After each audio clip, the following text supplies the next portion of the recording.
I'm gonna change my stream title actually. This is an adult. This is a mature card review. This is not a children's card review. We are happy to say a card sucks if it sucks. Okay. This is for adults. Any adults in the chat today? Oh, lads. I'd like to sort by rarity, please.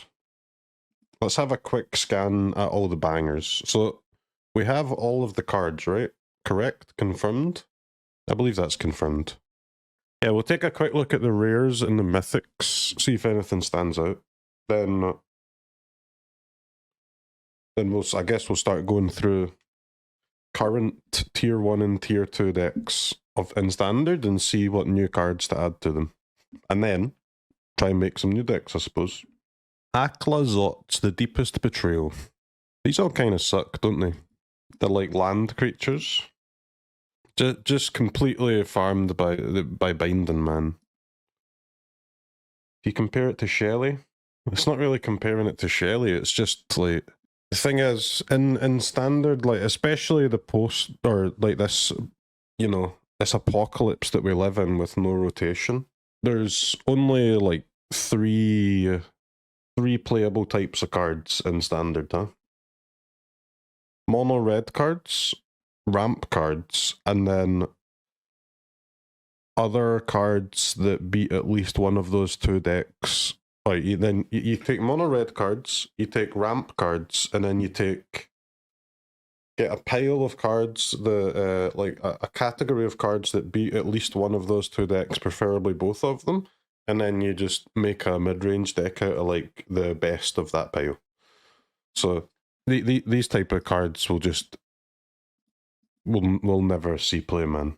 These are like this type of creature. This is one that would be, you know, if we had a rotation, then maybe you could debate it. Like, even if there was a rotation, it might still not be good enough, but at least it would be possible. But we need to be very, very, very, very, very, very, very, very tough. You know, we must be tough in our stance against in the post-rotation meta, or the non-rotation meta. The bat's just kind of dookie though.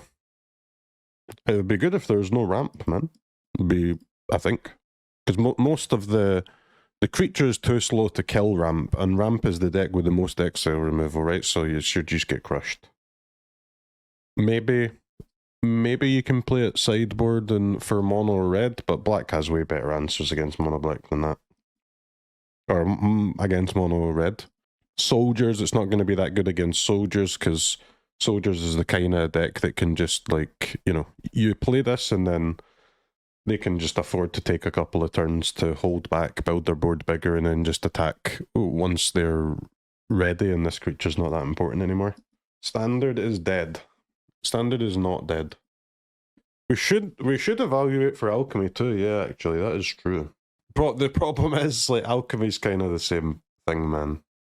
Where it's like, cards just have to be so good to get into any deck. I've been on a mission for the last like 3 years to get people to manage their expectations.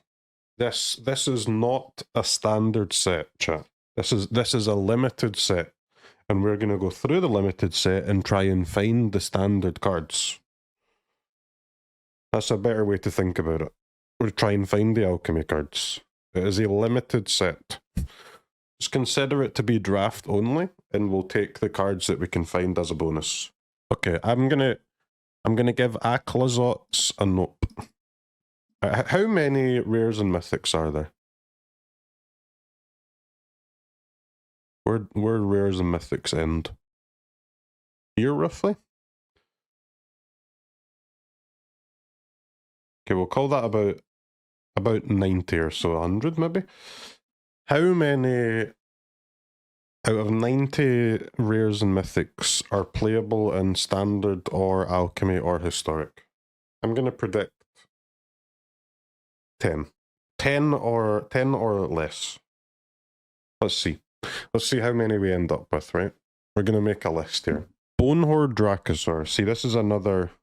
For every single card, we have to ask 2 questions. Does it beat ramp? Yes or no? Does it beat mono red? Yes or no?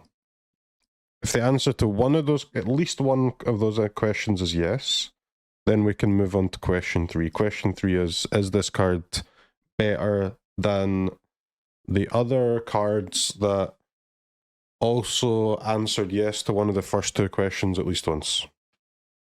Then if all 3 of those things are yes, then we can add it to the list. Okay, it doesn't have to be better, it has to be equivalent for question 3. Bonehorde Dracosaur, does it beat mono red? Nope. Does it beat ramp? Nope. Next card, please. Cavern of Souls. As Cavern of Souls enters the battlefield, choose a creature type. Does it beat mono red? I guess so, yeah. Does it beat ramp? I guess so, yeah. Is it better than other lands that also answered yes to one of those first 2 questions? I guess so, yeah. Let's add it to the list. Cavern of Souls. Chimmel the Inner Sun. Spells you control can't be countered.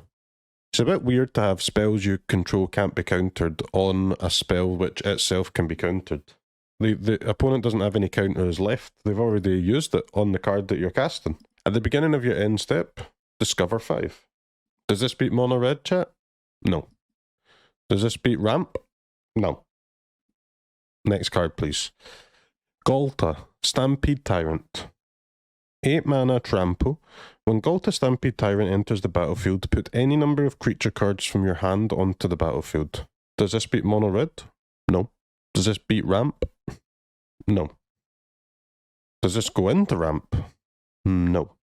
Yes? What do you mean yes? No, it doesn't like that. This type of card is always scuffed, huh? Because it's 8 mana, guys. But by the time you get an 8 mana creature into play, when was the last time you cast an 8 mana card that wasn't like the last card in your hand? How do you get to 8 mana and draw Galta and cast Galta and still have other creatures left in your hand? You have to play those other creatures before the Galta so that you can survive long enough to cast it, right? So you cast this with no creatures left. You know what I'm saying? You cheat it? How? You can't cheat creatures in standard. Or even alchemy, I don't think. Can you cheat? I don't think there's any alchemy cards that cheat creatures in. There's a pod card in alchemy, but that's still like 10 turns, right? So fight rigging. Okay, fight rigging's the only way, but fight rigging is, I mean, it's kind of bad, isn't it? Fight rigging. The Descend Reanimate spell. Yes, but the Descend Reanimate spell is you need to have permanence in the graveyard equal to the mana cost of the spell that you're trying to reanimate, right? So you need 8 permanents in the graveyard. Is that right? Well, it's not impossible, but it's hard. Especially when one of them has to be Galta, so you've got to play 4 Galtas. Galta is not going on the list, chat. You can put it on your list, but I'm not putting it on mine. If you put Galta on your list, you're a fireworks Andy, that's all I'm going to say. Sneak Attack. Yeah, Sneak Attack doesn't cost 1 mana, man. Imagine a card that was 1 mana, make a copy of a creature card in your hand. Yeah, I'm sure they would print that. Gisha Sun's Avatar. 8 mana, Vigilance, Trample, Haste. When it deals combat damage to the player, reveal that many cards on top of your library, put any number of dinosaur creatures somewhere. No. Watley, Poet of Unity. ETB, search a library for a basic land card, reveal it, put it into your hand, then shuffle. For 5, you can flippies into Roar of the Fifth People. Create 2 3/3 dinosaur creature tokens. Roar of the Fifth People gains creatures you control have. Tap for 9 mana. Search library for a dino, reveal it, put it into your hand, shuffle. Dinosaurs gain double strike and trample until end of turn. It's a lot of shit, isn't it? You do get a lot of stuff for 3 mana. Does this beat mono red? Maybe. Does this beat ramp? No. Does it go in ramp? No. Okay, so we move on to question 3. Does it beat mono red? Does it beat ramp? At least one of those questions have been answered with a yes, therefore we move on to question 3. Question 3 is Is it better than? Is it better against the deck, to which we answered yes, than other cards of the same colour and the same price? So how does it compare against mono red to other green 3-mana cards? Well, it's not as good as Throwback. I'll say that. That is the truth. But you can play more than one 3-mana card in your deck. Okay. I'm gonna have to have two categories of cards here. I'm gonna have to have the definitelys, and I'm gonna have to have the maybes. I'm not willing to put Huatli anywhere other than a maybe. It's a maybe card. Go next. I mean, it's better than everything else I've seen so far, other than Cavern of Souls, obviously. Oger Axono, Deepest Might. I'm gonna change my stream title actually. This is an adult. This is a mature card review. This is not a children's card review. We are happy to say a card sucks if it sucks. Okay. This is for adults. Any adults in the chat today? 4-mana 4/4 trample. If a red source you control would deal an amount of non-combat damage less than Oger Axono's power to an opponent, that source deals damage equal to Oger Axono's power instead. When it dies, return it to its battlefield tapped and transformed under its owner's control. Alright, let's answer the two questions, chat. Is it good against ramp? No. Is it good against aggro? Yeah. Kinda depends if they have a frenzy or not, doesn't it? It's quite weak to like the counter spells and soldiers. Very weak to frenzy and mono red. It's not bad against ramp depending on what deck you're playing. It's terrible against ramp, man. They remove it for 1 mana or it's a sunfall target. Seems bad to me, man. Seems bad. Oger Castlem. Trample. 5-mana 6/5. Deal combat damage to a player. I skip. Oger Pack to pick. Whenever you cast an instant spell from your hand, it gains rebound. And that effect is nice, but it's just costs so much mana to get it in your deck, man. Every card's bad, Keck W. Of course every card is bad, man. It's a fucking 10 set standard. It's not standard anymore. Like standard is now, it's got like 5 less sets than Pioneer does. Adjust your expectations, stop being a child. I do have Alchemy in mind too, yeah, but Alchemy has less standard cards in it than standard does, but it also has the same amount of fucking bombs, doesn't it? Because it's got all the Alchemy cards too.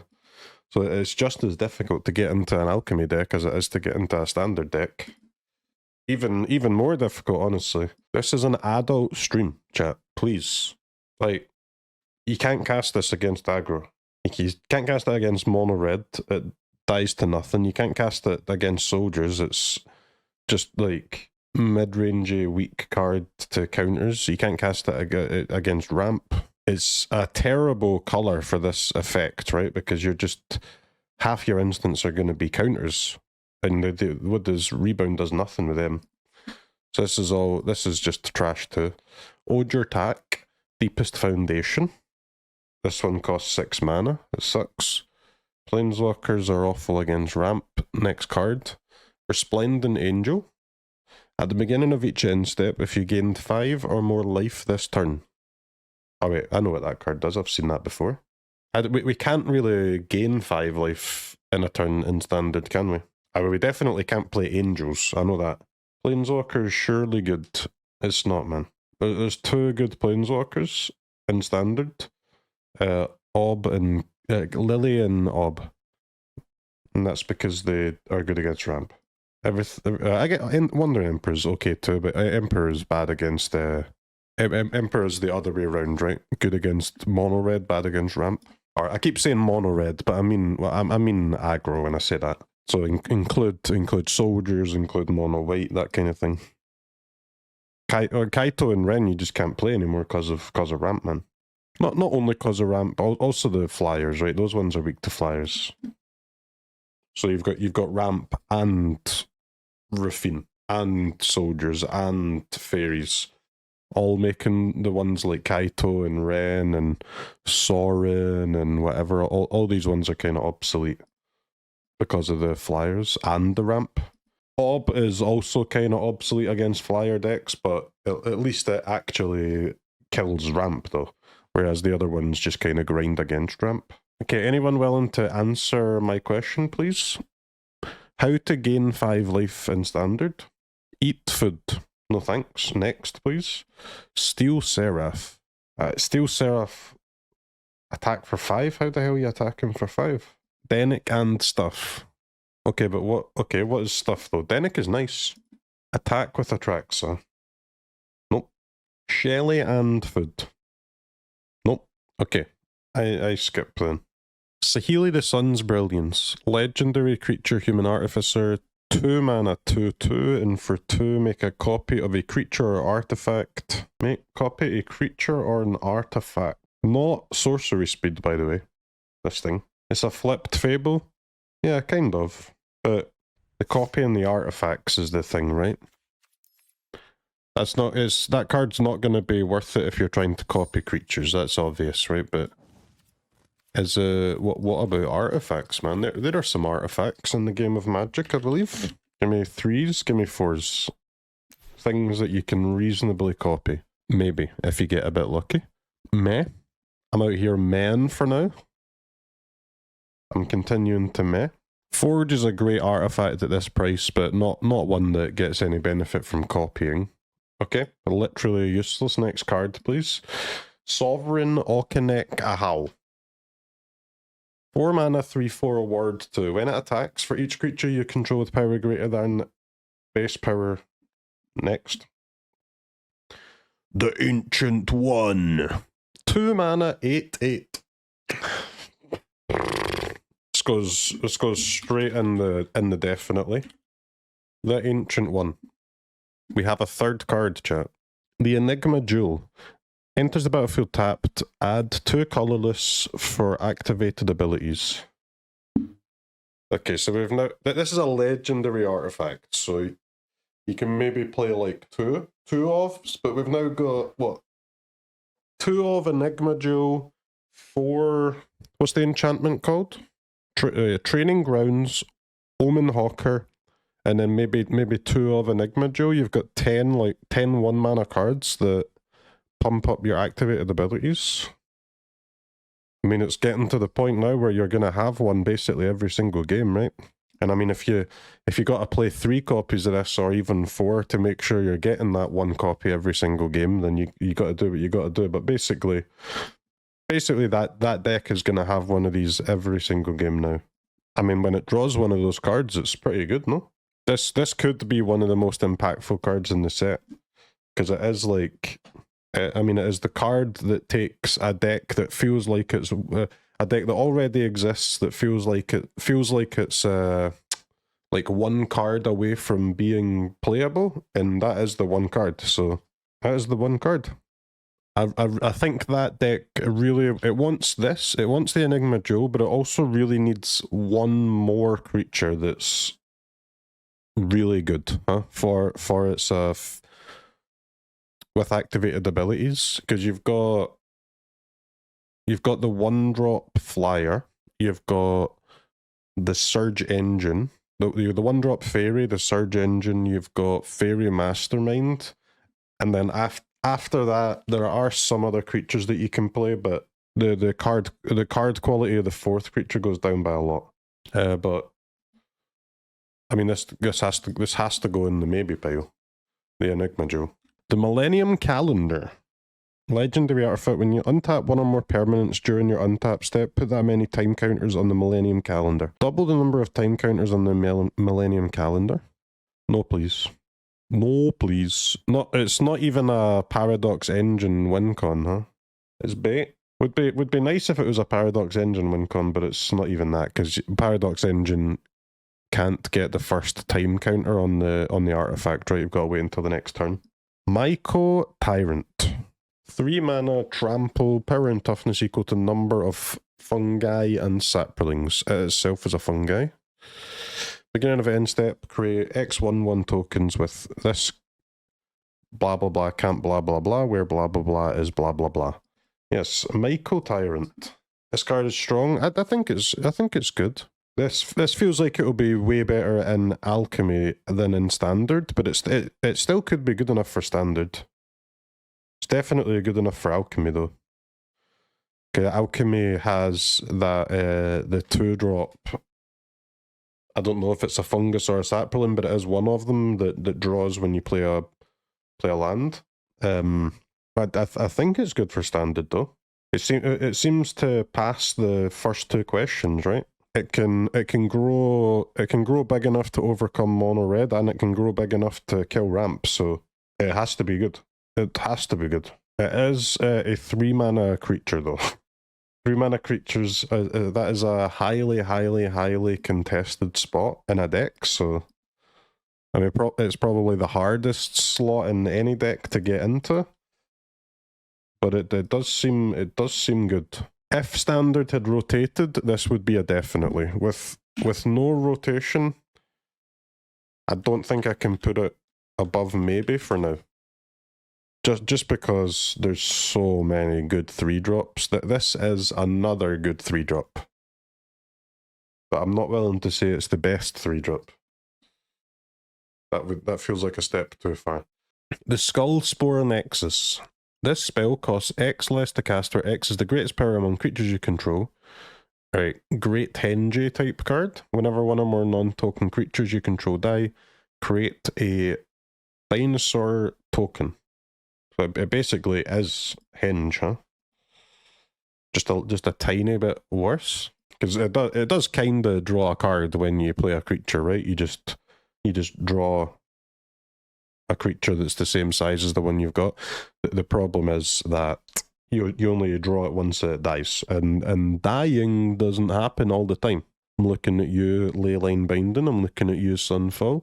And also against mono red, you don't really want to take a turn casting this, do you? So basically, it's a no to both questions. It's a no. Vito, the Fanatic of Aclazots. Dude, why is there so many cards that say Aclazots? What is Aclazots? Is that red guy? Oh, sorry, the black guy actually is Aclazots. This Vito is simply a fanatic of Aclazots. I see.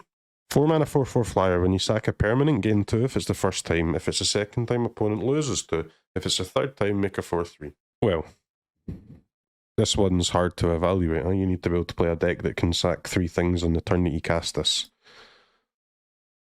So you need this plus a thing that sacks for free plus 3 things to sack for 0. Because this card's bad unless you're making the token on the turn you play it. So basically, you need to be able to play more than one 0-mana sack outlet. And I know there's one 0-mana sack outlet. Is there 2? Well, Obnixilis is way worse than this, right? And or way harder than this to make good, because Obnixilis has to wait until the next turn before you can even use the cards. If you have to wait until the next turn before you can make the token with Vito, then this will be bad too. But if you can make the token on as soon as he resolves, kind of like Yawgmoth, right? Yawgmoth comes down and then sacks all the shit immediately. If you can cast Vito and then sack all your shit immediately, and make the token like, so you cast this on curve and make a token, then yes, it's really good, of course, because they have to kill this creature so that you can stop, so that you can't make more tokens.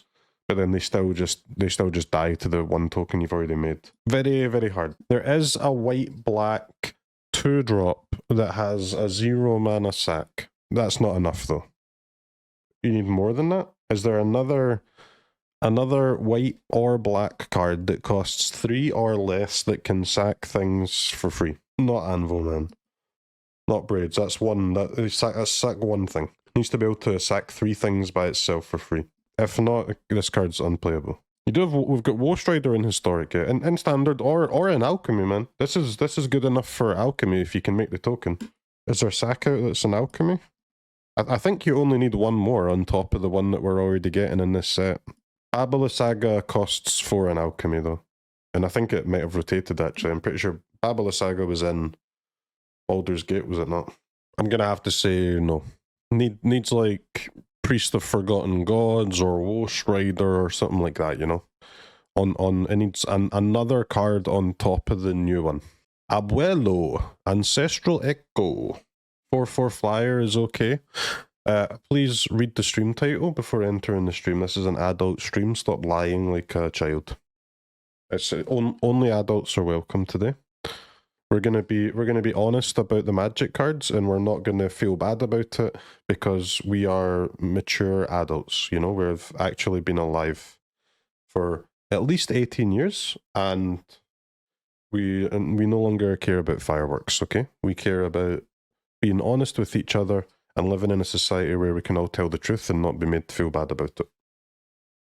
If you don't want to live in such a society, then I recommend any other stream. Abuelo, Ancestral Echo.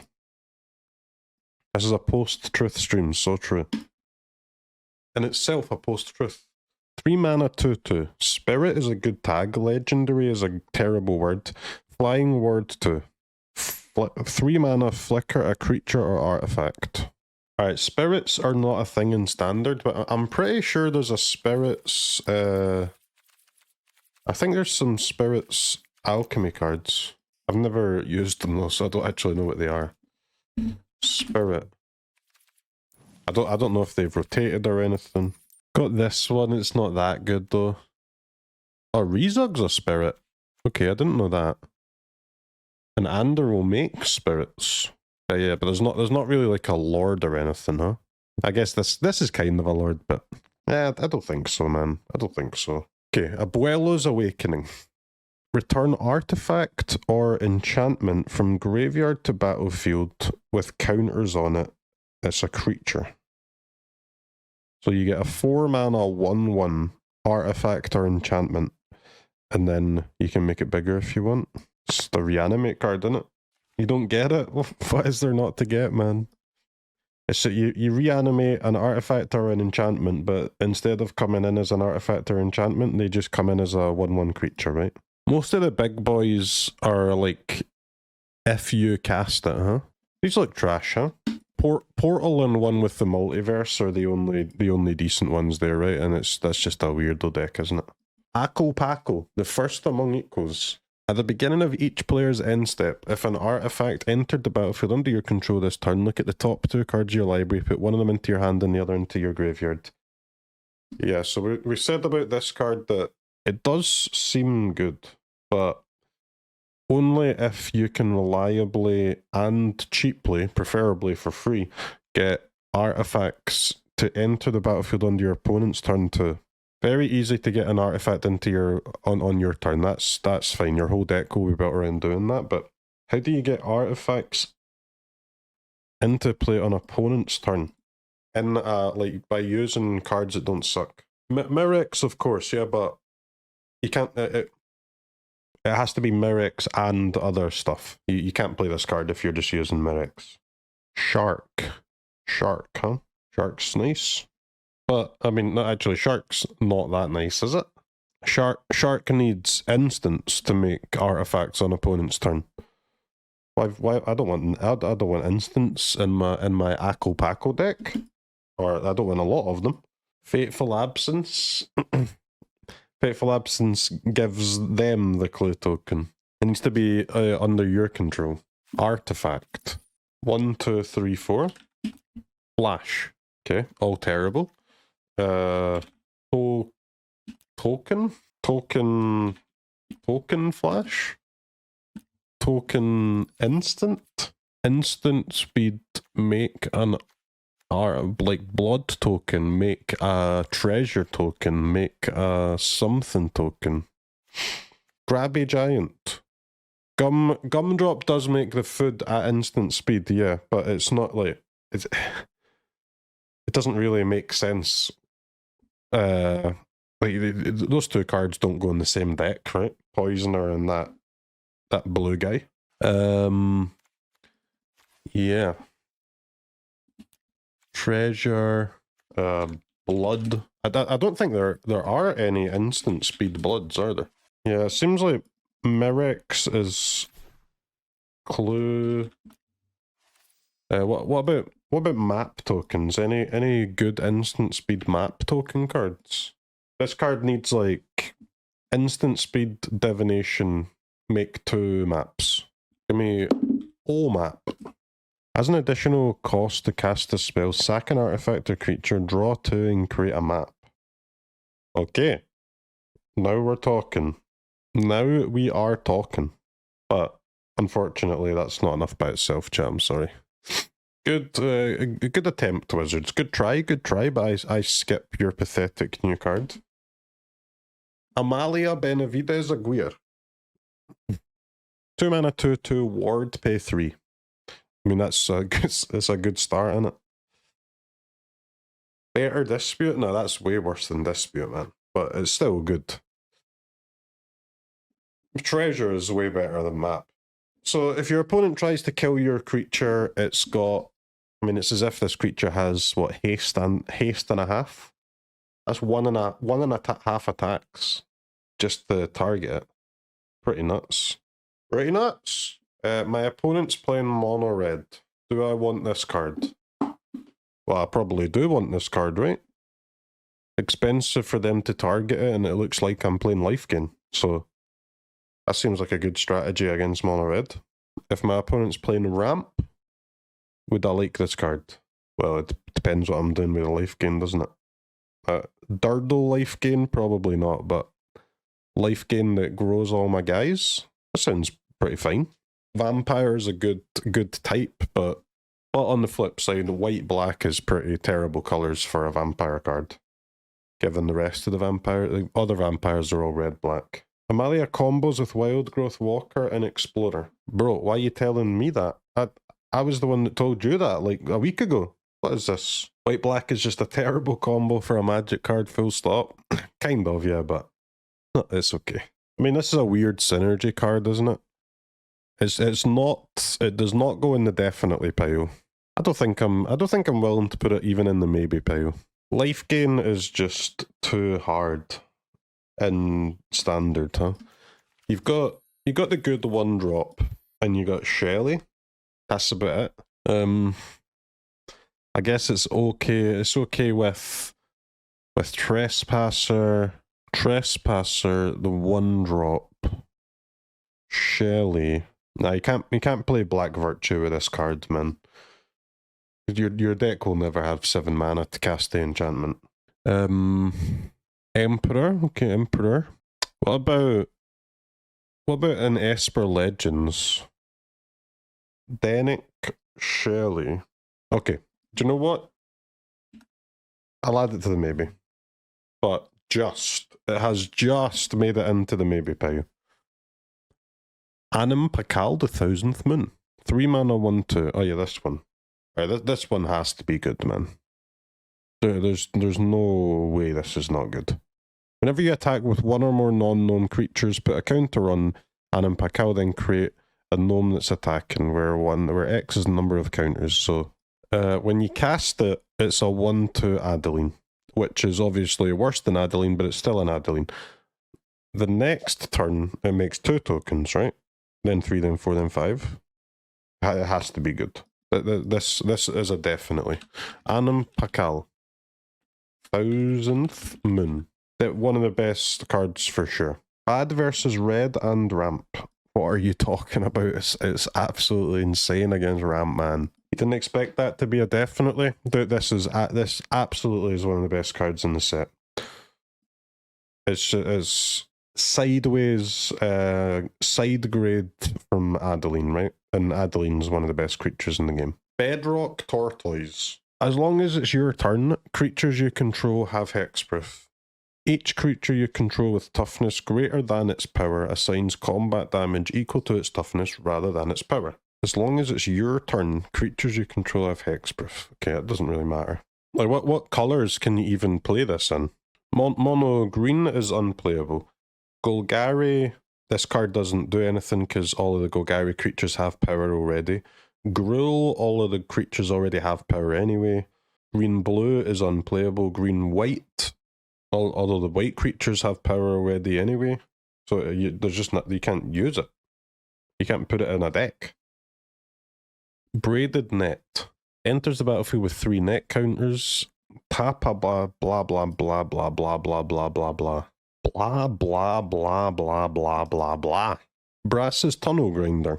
This is a cool one. So we have the first part, we have that on lots of cards, right? This is the 20th 3 mana red card that discards any number of cards, then draws that many cards +1. But what else do we get? We get an artifact in play. And also, at the beginning of your end step, if you descended this turn, put a boar counter on the Tunnel Grinder. If there are 3 more boar counters, remove those counters and flip it. So you do get a descent, you get a boar counter. You do get your first one on the turn that you cast it, right? When you discard your own shit. So then 2 turns later, maybe, at end step you will flip this into a land. When you cast a permanent spell, discover X, where X is the mana value. I mean, that wins the game, and it is this 3 mana win the game? It does feel like 3 mana win the game. Because you don't have to do anything else. You just spend 3 mana and then, you know, live 2 turns and then GG. That's all you have to do. Tap 3 lands and then live 2 turns. And then, like, your opponent literally can't win anymore. That's not Disneyland, is it? How is that Disneyland? It's kind of just like a planeswalker, man. But it can't be killed. Why do you win? How do you not win, man? Because it's a magic card. Magic is a game of extremely finite resources, and you've just doubled your resources on every single turn. What are you discovering into? What do you mean, what are you discovering into, man? A card in your deck? Who the hell cares what you're discovering into? Just a card. You're discovering into more things than your opponent has. GG, you win. This has to be insane, man. It has to be. So the one problem, you can't really play it in a blue deck, right? So it has to be red, black, something. Red, black. Red, black. I mean, it's an insane Rakdos card, though. Taking turn 3 off is rough. Bro, every deck takes turn 3 off. Because all the good cards cost 3. And they all just scale to a win. Brass's Tunnel Grinder, Wedding Announcement, Dino put a land into play. This actually goes in the definitely pile. I didn't really think about this correctly the first time I read it. It's not impactful versus ramp. What do you mean it's not impactful versus ramp? You're fucking insane. This is the type of mid-range card that can let you win the late game against ramp. You're absolutely nuts. It's literally spend 3 mana and you will win the game. You know, it's just 3 mana, suspend 4, opponent loses the game. You're really not going to put that in your deck? How is it a shit top deck? If you top deck it, you just cycle. Spend 4 if you're consistently getting your permanents to the grave. Okay, genius. Since you're so clever, why don't you go into the deck builder, look at the cards, and then select ones that put cards into the graveyard, and then put them in the same deck as your Brass's Tunnel Grinder. Ooh, that could be a good idea, right? Breach's Eager Pillager. 5 head. 3 mana, 3/3 first strike. Whenever a pirate you control attacks, choose one that hasn't been chosen this turn. Create a treasure. Target creature can't block. Exile the top card of your library, you may exile it this turn. Unfortunately, I don't think we're going to be able to get a trigger with Young Breaches until he himself attacks her. So you kind of have to evaluate this the same way as you would evaluate Glissa, because I don't think we're putting any other pirates in our deck. Like, well, not ones that cost 1 to... CROKEYZ, yeah, but this costs the same as CROKEYZ, right? And CROKEYZ isn't a very good attacker. What about in this set? Type pirate. Give me a sort by mana value, please. We're looking for 1s, we're looking for 2s. As long as you control an artifact. When it dies, scry 1, create a treasure. Okay, that's a good attacker, but... Wait, this card's insane, man. When it dies, scry 1, create a treasure. Okay, pretty good. Whenever an artifact enters the battlefield under your control, put a +1/+1 counter bar 11. If it's your end step, you send it, create a treasure. Okay, this Malcolm is a pirate that can attack. Crewmate is seems good in the right deck too, but I don't think. Where were we here? Yeah, Crewmate and Breaches are both good cards, but they don't go in the same deck though. Yeah, and these ones all cost 3, so you've only got Malcolm. Okay, understood. In that case, Breaches is well, unplayable unless we can just, like, he's good enough by himself as the only pirate in the deck. Create a treasure, can't block, exile top card to your library. But it's way worse than Glissa. And Glissa's already bad. So that's not a good sign for young Breaches. It's a no. It's going to have to be a no. 8 mana, ETB if you cast it. If you cast it means skip. There's no skeletons. Choose 3. You may choose the same mode more than once. Search your library for a cave card, put it onto the battlefield tapped, then shuffle. You may choose the same mode more than once, okay? Put 3 counters on a cave you control. Destroy enchantment. I mean, this has to be good too, man. On curve, you ramp. As a top deck, you attack for 9. It's a 9/9 haste. Well, it's 9/9 over 3 bodies. And you just destroy enchantments if they have any. I mean, the card is good. I don't actually think you're going to play it in any deck, though. Because there's only ever one ramp deck, and this doesn't go in the ramp deck, so... Destroying Wedding Announcement is good. Yeah, but... The fact that you ramp from 5 to 8, right? So... There's just no need to play this, man. This is not... This is a good card that will... A good ramp card that does not make the cut to be in the ramp deck, therefore... Kinda unplayable. Deep Fathom Echo. 4/4, combat on your turn, explore, copy a creature. Scam. Merfolk Spirit's a bit spooky though. Deep Root Pilgrimage.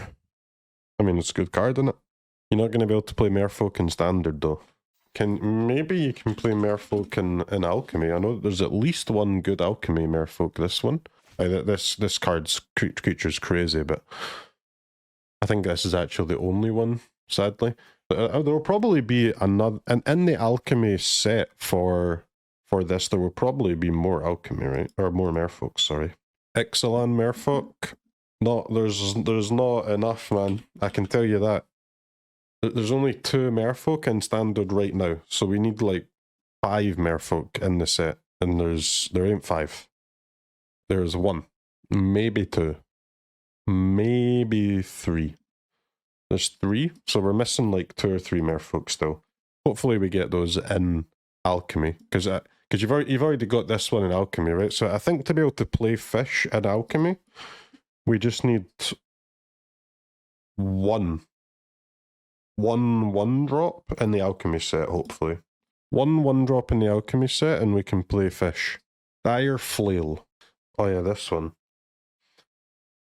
This one's kind of nice too, I think. 1 mana equipment with equip 1, +2/+0. So it's red Bone Splitter Axe, but you can also flip it right into a +3/+0. That has to be nice. Not great with... I guess the downside to it is it's not a creature, so it would make Kamano worse in your deck, which is always a bad thing. You do want Kamano to be as good as possible, but you don't necessarily need to cut a 1 or 2 mana creature to play this. You can cut whatever you're playing that costs 3 or 4 and play this instead. And that's just for mono red, right? And then maybe you can play it in a more like artifact heavy deck. Is it good against mono red? Seems fine. Is it good against ramp? Seems fine. Is it better than other red cards that cost 1 against mono red and ramp? We'll see. Maybe actually it's not that good against mono red, right? Because it doesn't give you toughness. So you're kind of spending 2 mana to lose your creature to just the same 1 card. It's a nice card. It is nice, but I don't know, man. +3/+0, whenever it attacks, you may sack an artifact other than dire. When you do, creature deals damage equal to its power to target creature. This seems like one of those cards where you You build a deck, you add all your options to the deck, you've got 85 cards there, you cut 25, and this is one of the ones that you cut, right? Feels like that. Echoing Deeps. You may have Echoing Deeps enter the battlefield tapped. I'm not going to add this to the list, but I don't it could be on the list at some point. We'll see it. Alright, I'll say it. It wouldn't go into my top 85 cards for mono red. That's fair. I think that's fair. You may have Echoing Deeps enter the battlefield tapped as a copy of any land card in a graveyard, except it's a cave in addition to its other types. With Lotus Field, you'll have to sack again, yeah, because it enters the battlefield. It seems great.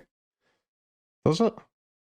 What land is so good that you need copies 5 to 8 of it, where you're also willing to put cards into your graveyard so that you can do it? I mean, of course this is good in fucking Legacy, yeah. You've got 4 more Wastelands, but we're talking about Standard and Alchemy, though. I mean, is it even good in Legacy, though? Because it does enter tapped. Like, a tapped Wasteland's not that good.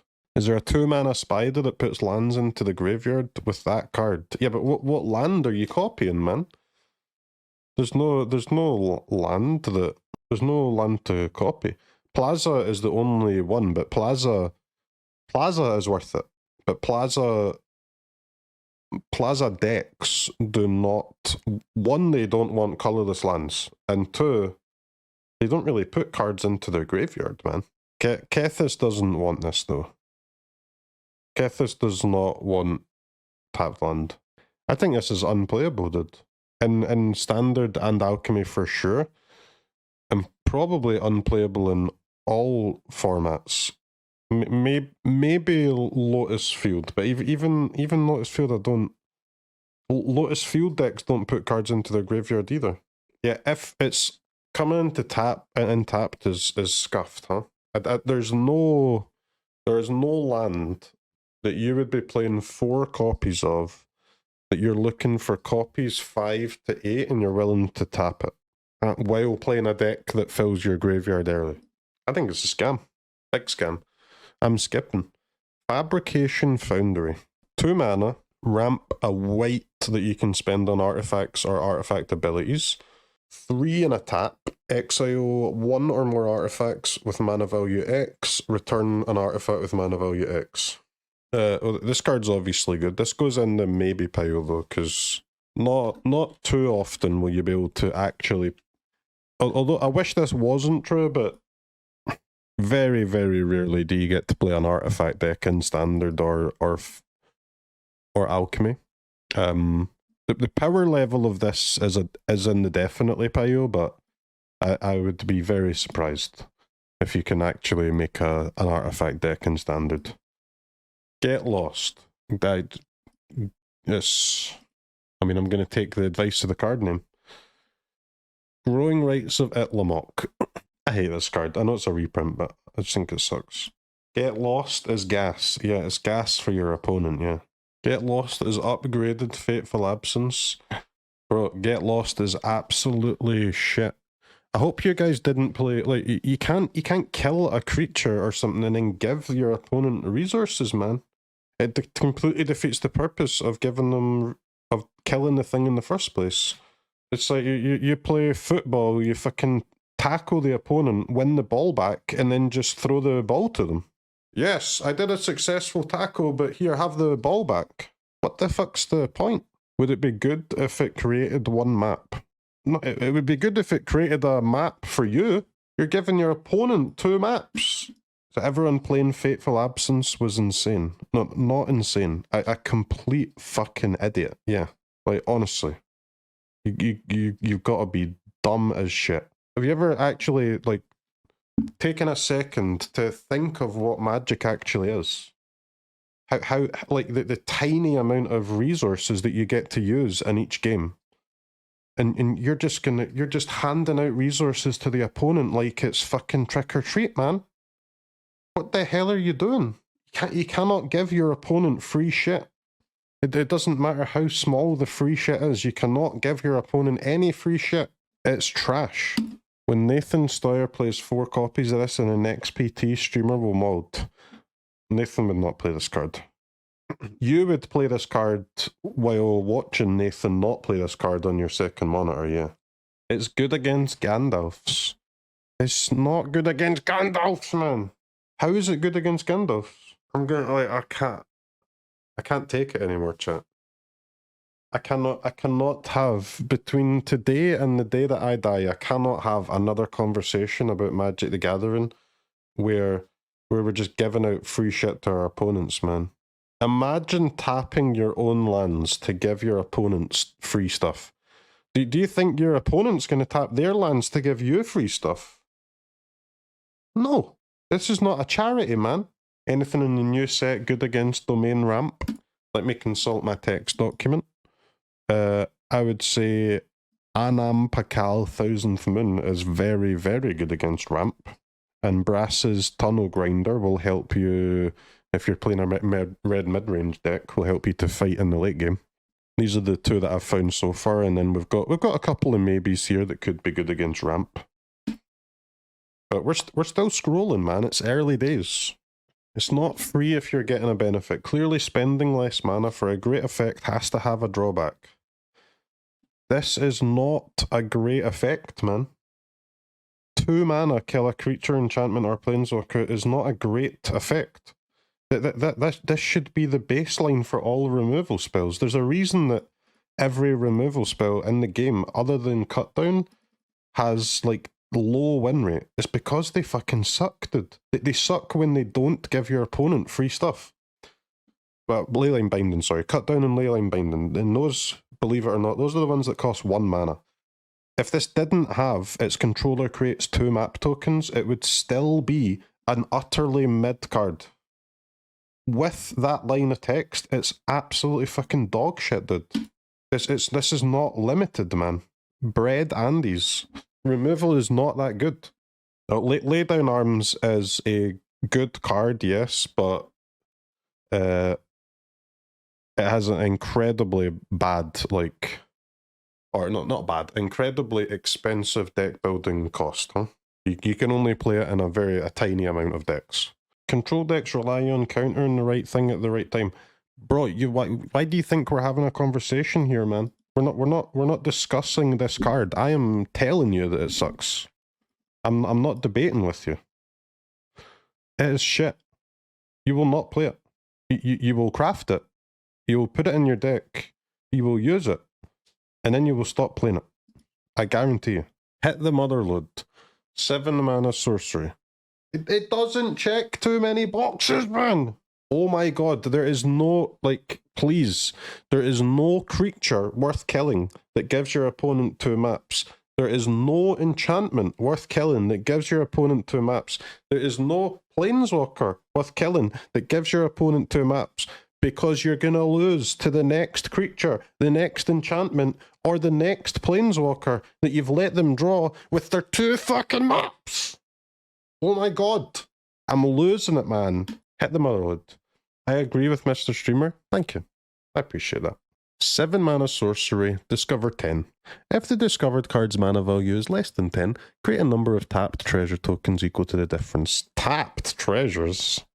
Who the hell wants tapped treasures? Huh? It seems good to destroy even if you give maps.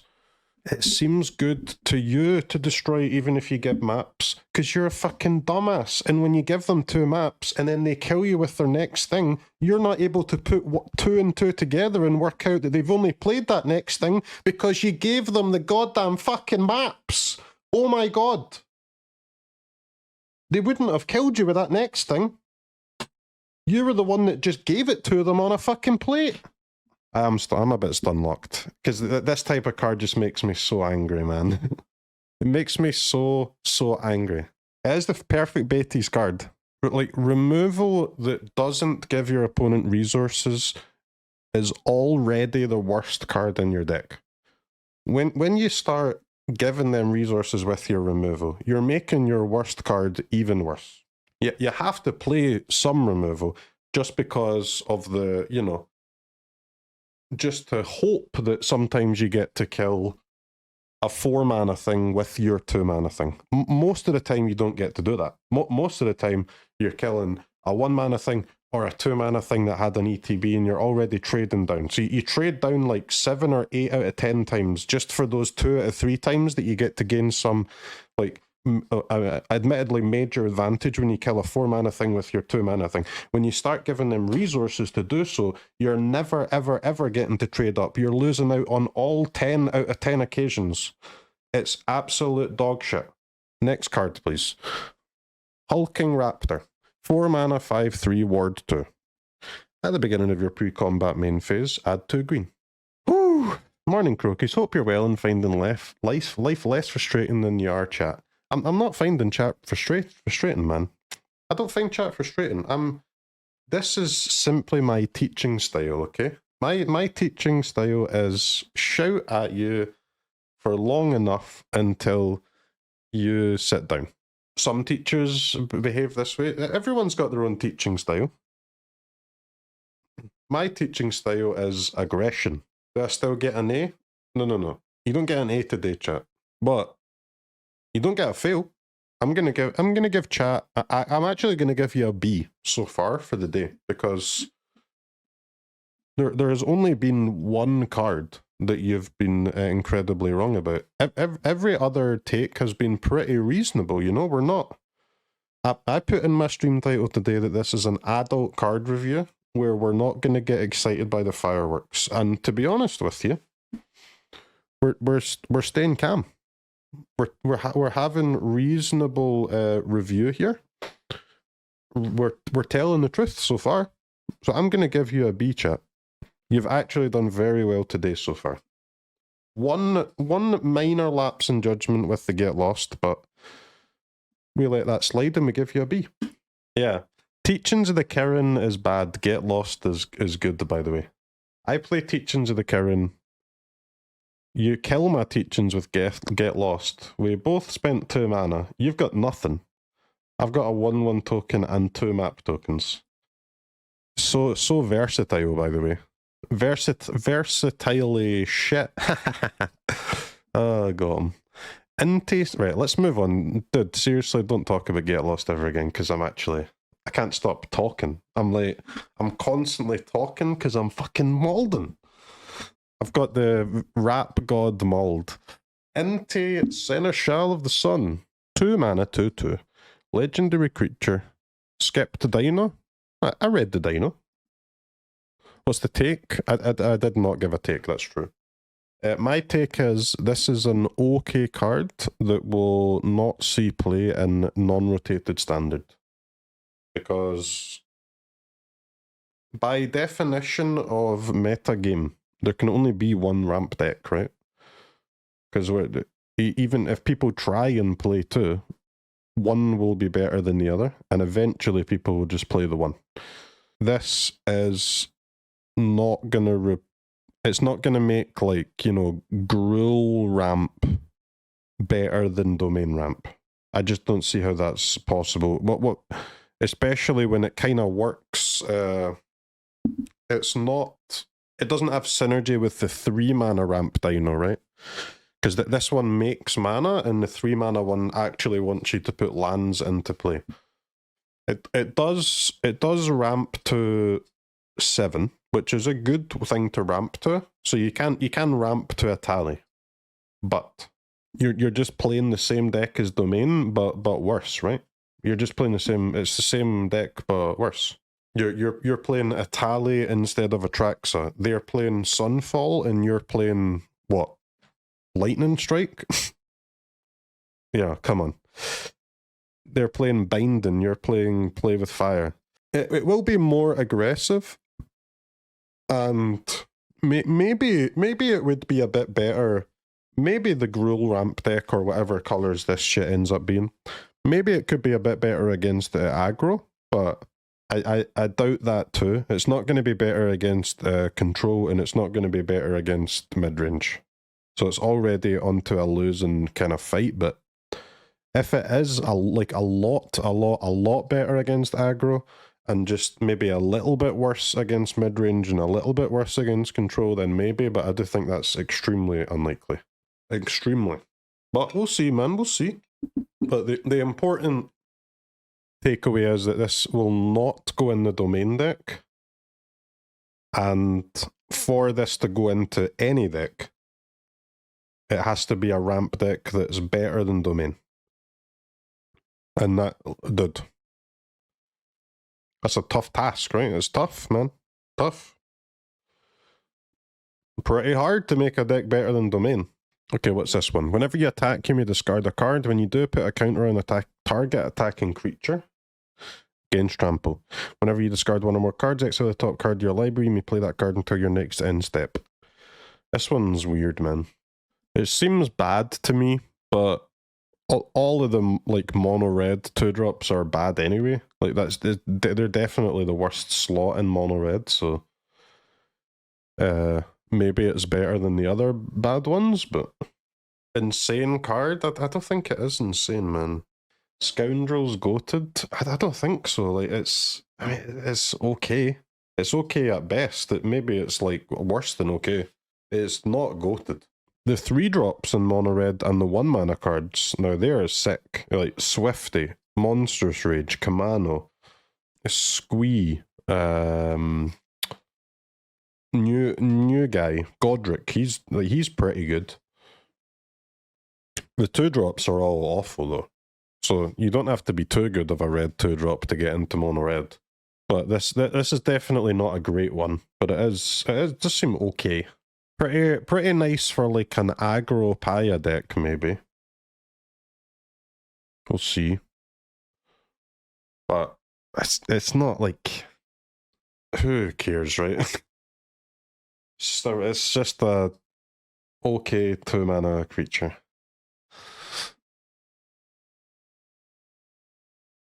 Even if you find a place for this card, it will be a minute improvement over whatever other card you were going to play. Who cares? Intrepid Paleontologist. 2-mana 2/2 human druid. Add 1 mana of any color. Exile target card from a graveyard. You can cast dinos that you have exiled.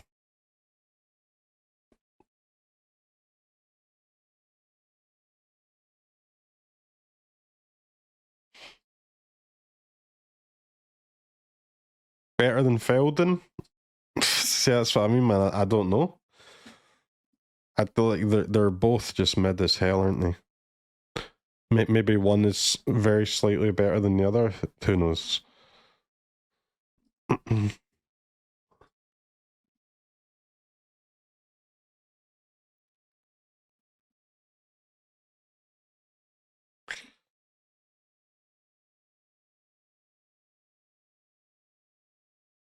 This seems like a very good card and a very bad deck to me. The Paleontologist. I mean, if you're playing Dino Tribal, this is like your best card in it. But I would imagine that your deck's kind of shit.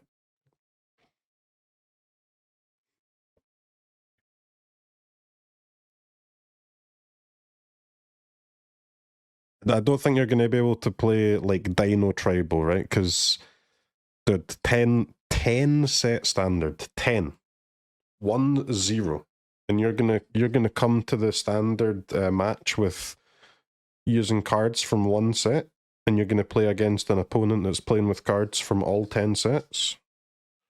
I don't know. Doesn't seem like a great idea. We'll see though.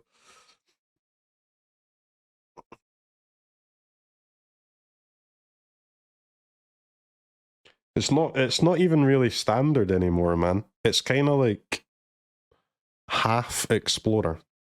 It's like Explore. There's no such thing as standard anymore. 10 sets, dude. It's a lot, man. It's a lot. Standard has been replaced by Explore.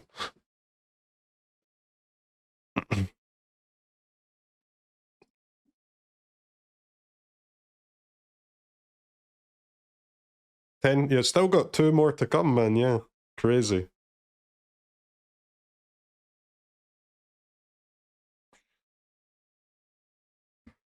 I've still got 3 more to come, including this one,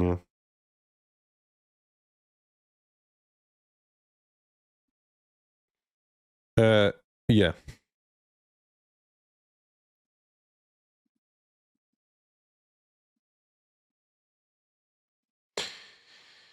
I don't know, chat. I think if I added the Intrepid Paleontologist to the maybe list, I would just be doing it, you know, just to add another card to the list. This is, as I said, this is an adult stream. There's no way Dino Tribal is a deck. We gotta accept it, okay? Dino Tribal needed rotation. There hasn't been a rotation. We must accept this. Jade Light Spelunker. Jade Light Spelunker. Enters the battlefield. It explores X times.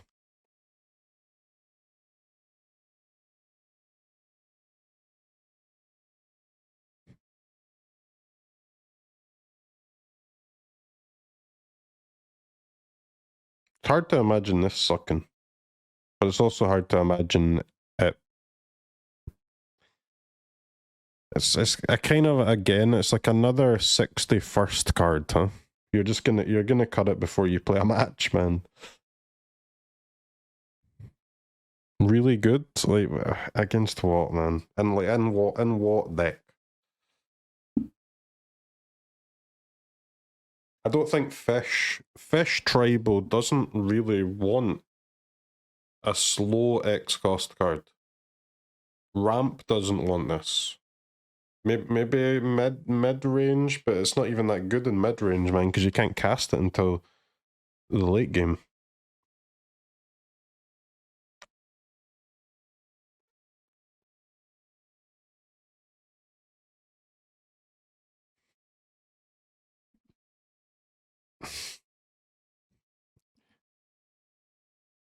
This is not a card for the adult stream, I don't think.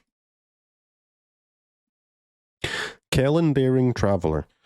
2 mana, 2/3. Human Fairy Scout. Human Fairy? Eh? Create X maps where X is 1 plus the number of opponents who control an artifact.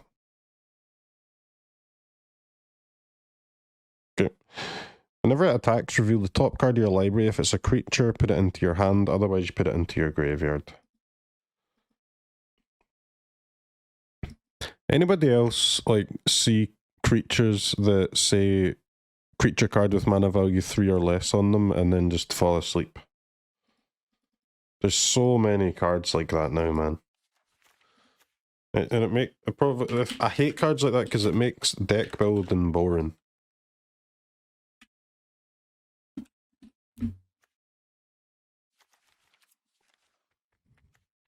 Like Queen Kayla, like you don't get to make any choices, man. It's so like limiting. I mean, I'm not saying the card is bad. It could be good, but definitely bedge. So it would be your green-white creature deck with creatures that cost 1 to 3. Human Fairy Scout. Green-white humans. Naya humans. Hmm.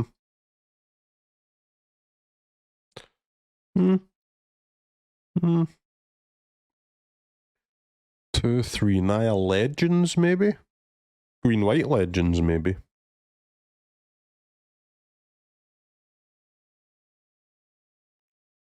Esper Fairies, maybe. Ah, but you don't have the adventure, though.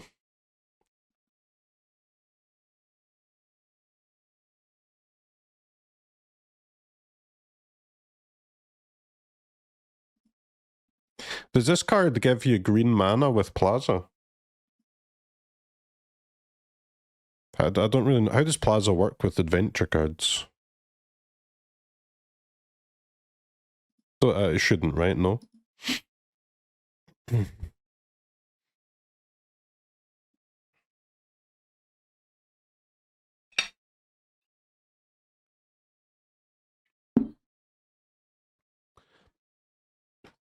Just seems like a normal creature to me, right? 2-drop, do something when you attack.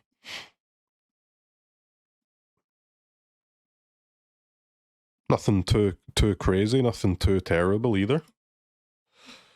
Kite Sail Larcenist.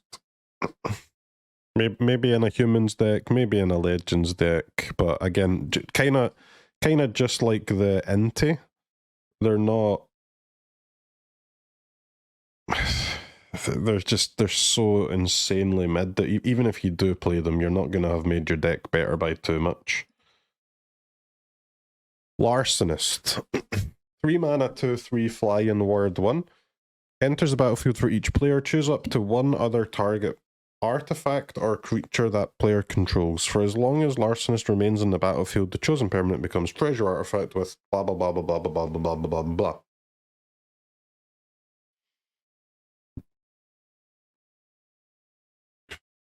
It's a weird one, man. Definitely a weird one.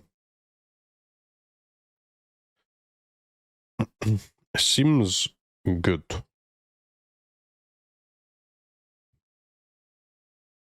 I'm a bit spooked out by the word 1 though.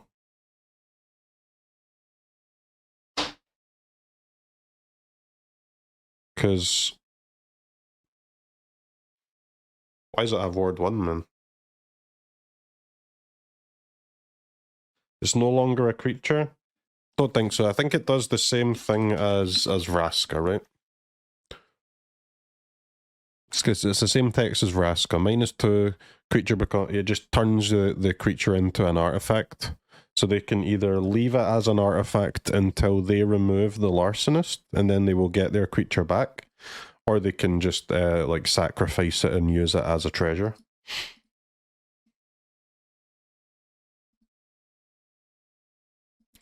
But yeah, so you can target your own stuff and their stuff. I think you're only going to play this card if you're targeting your own stuff reliably. So either you're going to be targeting like disposable artifact or creature tokens to make a treasure, or maybe you're using it as a ramp card almost. So I don't really know how you use this, but to be honest with you, seems gas if you can work out how to use it though.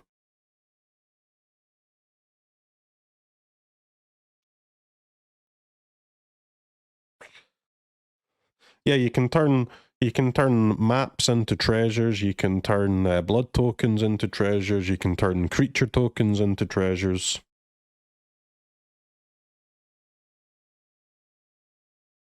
But what's the rest of your deck is what I'm thinking.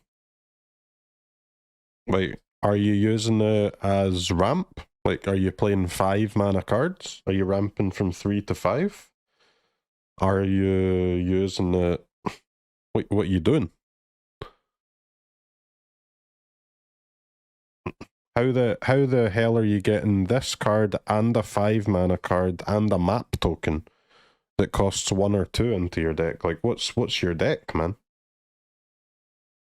The hell is your deck? Whatever your deck is, this is one of your best cards in it. But I don't know what your deck is.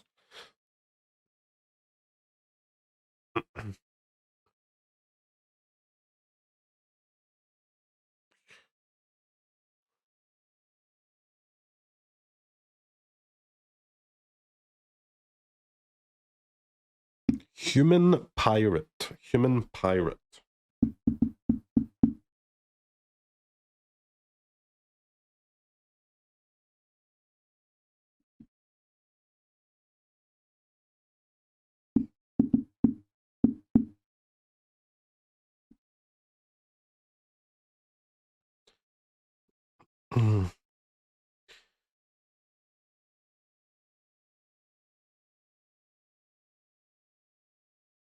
This can work as a removal, no? It's kind of like a removal, yeah.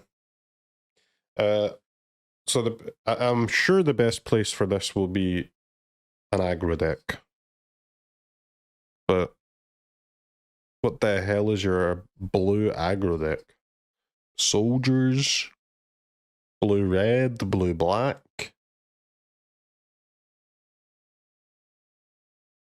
So it's kind of weird card for like a blue red deck. Blue white seems fine. Blue black. I mean, blue black just doesn't seem to have anything that you would be able to target on your side, right? But you can't. This card will not be good unless you're like targeting your own stuff too, right? Most of the time, and you need to be able to target your own stuff like profitably, right? You can't just go. I don't mean go. You know, Mike Tyson, turn your Mike Tyson into a treasure. That's not that good. But blue white humans, maybe blue white humans. Are there any other blue humans? Maybe blue humans. You can't really play mono white humans splash this. That doesn't make any sense.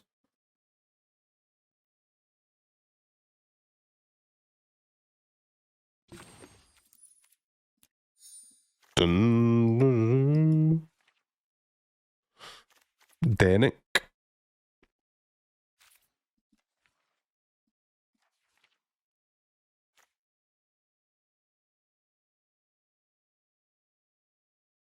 Okay, Denick. We've got one blue human. Nice.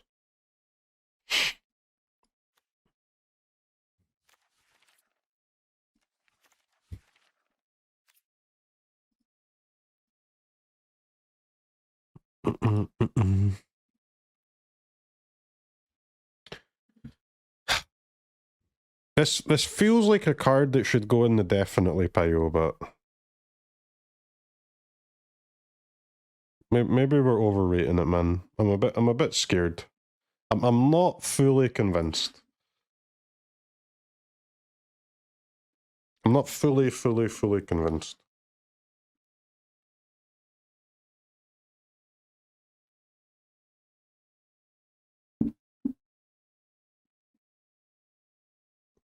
Because it's dead against like ramp, right? Choose one target artifact or creature that a player controls.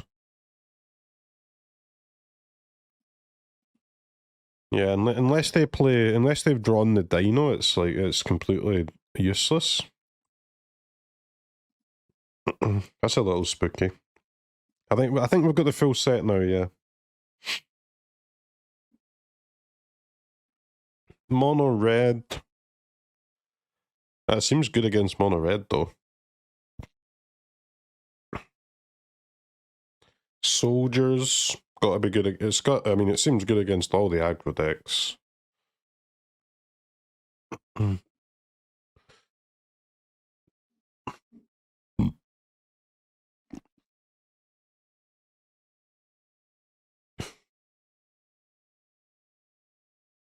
Maybe it's a sideboard card, man.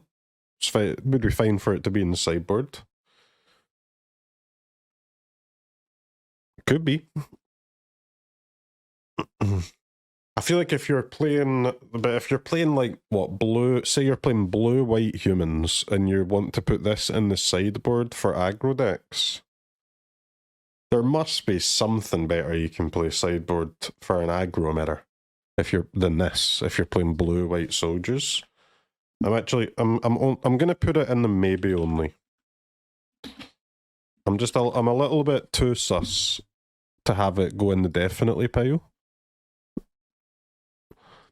Kutzil's Flanker. 3 mana, 3/1 flash. ETB choose 1. Put a counter on Flanker for each creature that left the battlefield under your control this turn. Gain 2 life, scry 2, exile graveyard. This one goes straight in the banger pile. There's modal flash creature that has a good mode on every single time you cast it. Magmatic Galleon.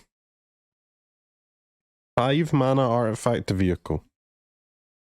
ETB, Deal 5 damage to an opponent creature. When one or more creatures you control are dealt... Whenever one or more creatures your opponents control are dealt excess non-combat damage, create a treasure.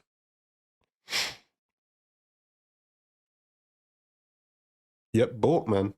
Yep, frickin' boat.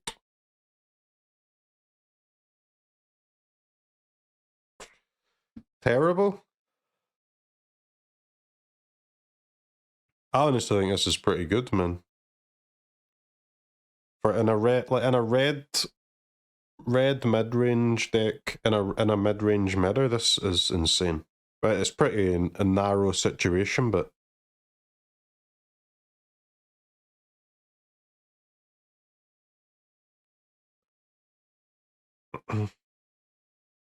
although I guess you're never making treasures because any red mid-range deck has black in it, so you're not going to use red removal spells.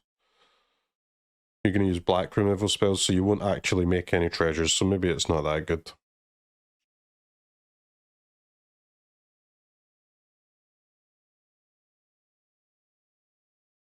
It's not an aggro card. It's not a control card. It's not a ramp card. I mean, you can only play it in mid-range, and red mid-range decks do not want red removal spells, so I guess in that case it's actually not that good.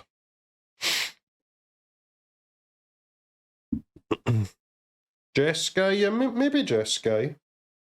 Maybe Jeskai.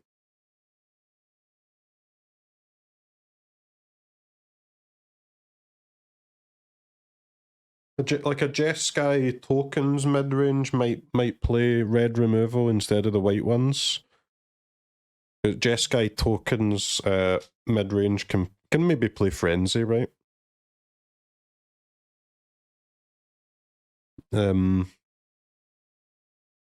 So maybe they can make treasures. They also crew that kind of deck would crew it very well too. That's extremely narrow though. One deck, one deck that doesn't even exist right now could want this card maybe.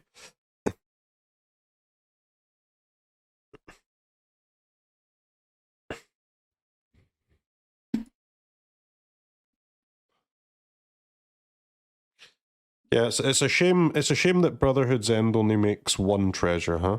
If you could make more than one treasure with Brotherhood's End, then maybe you'd be onto a winner.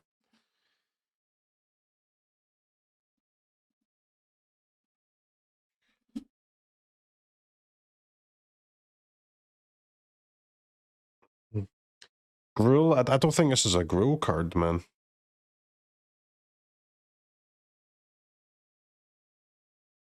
Oh, maybe it is a Gruul card, actually. Gruul, huh?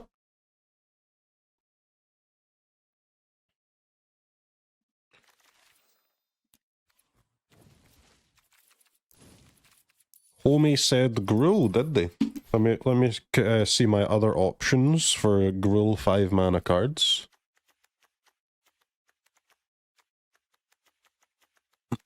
Okay, I see nothing.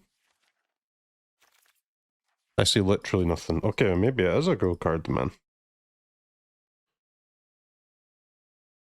Very interesting.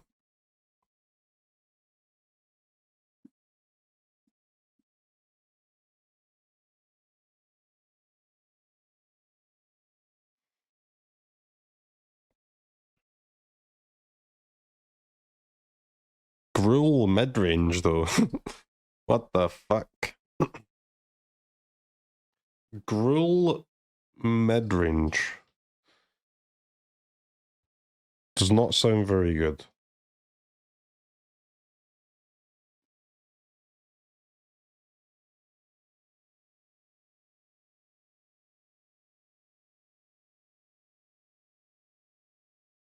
I'm not willing to add that to the .txt. Alright, here comes Big Malcolm. Flash Flyer. Boros midrange? Yeah, but Boros doesn't use red removal, though. Boros doesn't make any treasures, so it sucks. 2 mana, 2/1, Flash Flyer, Siren Pirate. Deal damage to a player, draw, discard.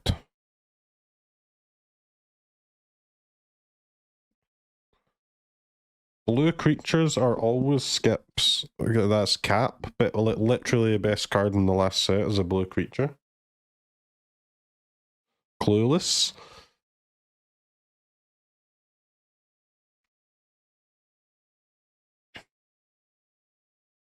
This seems fine.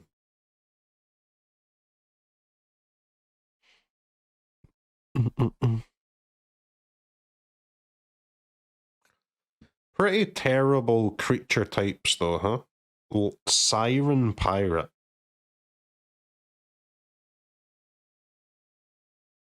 Who wants sirens? Who wants pirates?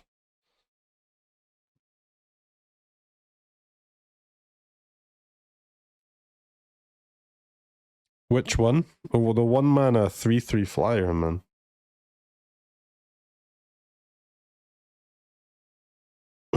I mean, there are two good pirates in Magic, Monkey and Chrysius, but they those two creatures are quite hard to get into the same deck. I don't think anyone's managed it before.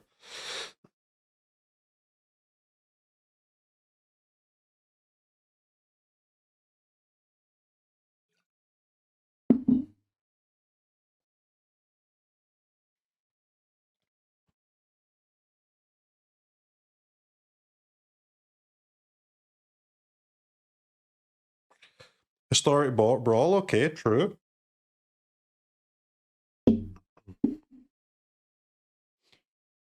Fairy Mastermind is better than this.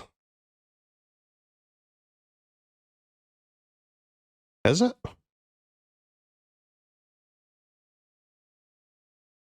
I mean, it's better if you're playing fairies, yeah. But I don't know if it's better if you're just playing a deck. Like, I think you would play this in Esper. Esper Legends sometimes plays Fairy Mastermind, and they'd rather just play this, surely. I can see this going in Esper Legends.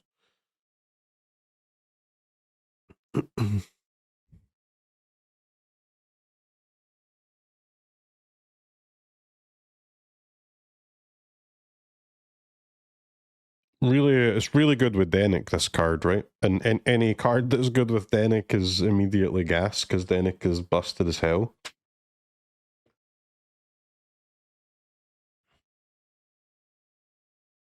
But I guess Mastermind is good against this card, though.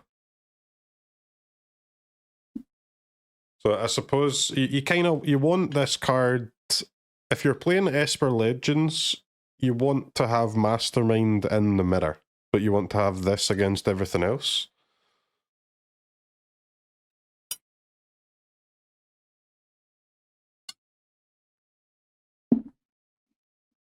When's the streamer event and are you invited? I don't know when it is, and I think I'm invited. They don't really do invites anymore, they just like... if you're in the last one, you just use your same account again.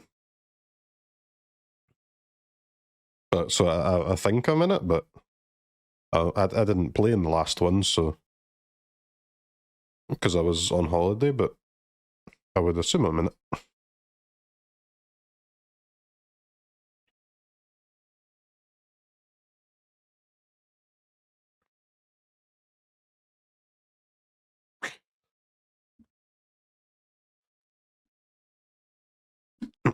This has to go in Esper Legends. It's surely at least one copy. I don't know how many. I don't know how many Masterminds Esper Legends plays. If it's like 2 or 3 or 4 or whatever, but you gotta cut at least one to play one of this. Maybe cut more than one to play more than one of this, but at least one. So, I mean, I guess, and by that definition, this has to go in the definitely pile. Even though it's pretty likely to just end up as like maybe a 1 or a 2 of in one deck. That's, I mean, that goes in the definitely pile. Young Malcolm. Matt Salantley, The Great Door. Draw a card, discard a card. 3 mana. You can loot immediately when you cast it, okay. 4, transform if you have 4 or more permanents among cards in your graveyard. Add X mana of any one color, where X is the number of permanent cards in your graveyard. Okay, so Giga Ramp, huh?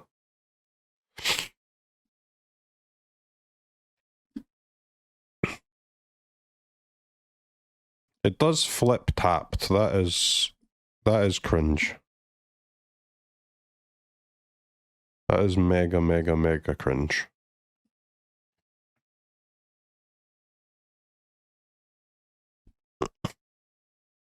But you should be playing a deck where you're casting this on 3 and flipping it on 4, right? So I guess that doesn't really matter that much.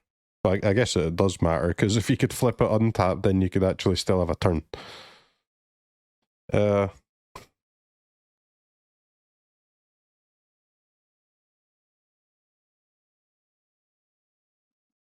think it flipping tapped just makes it bad, surely.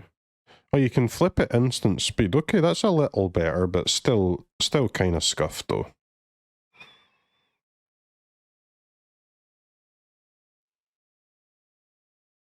The thing is, like, this just gives you too much mana, essentially, right? Like, you can't... How do you spend all your mana?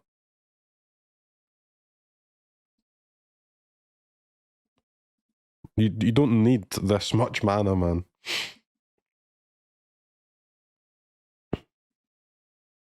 Like, you actually don't... You don't need to ramp that much.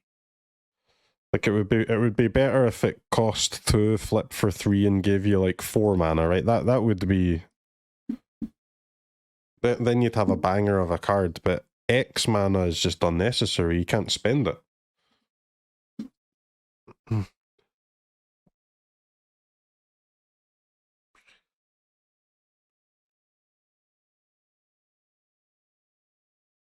Breach.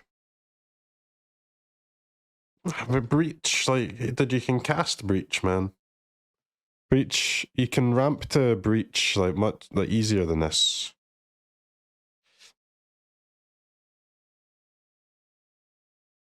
It seems like a good card, though. This does seem like a good card. It's just in standard, there's nothing to cast.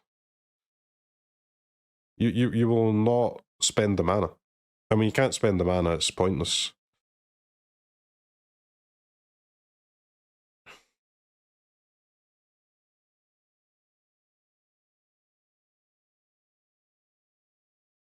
I'm gonna skip it. I'm gonna skip it.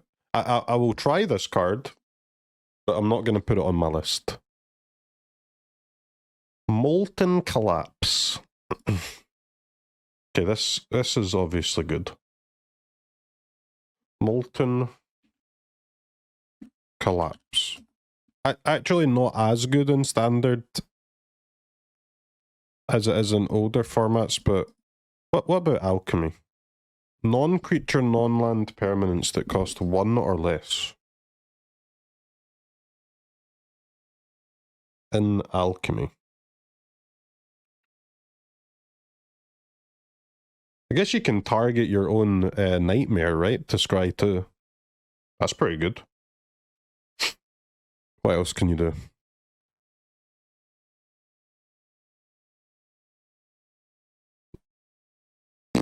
Not much, to be honest.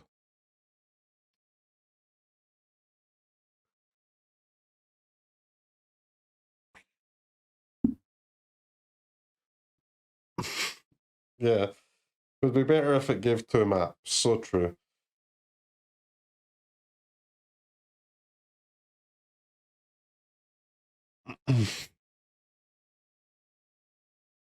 I mean, this will just go in every red-black deck in every format, I think. Yeah. Or most of them.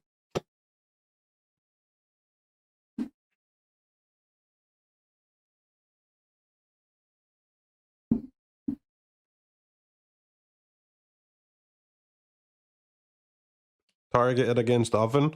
Well, I mean, in like Explorer and Historic and stuff, it's and modern stuff. It's crazy, of course. So many things to kill, but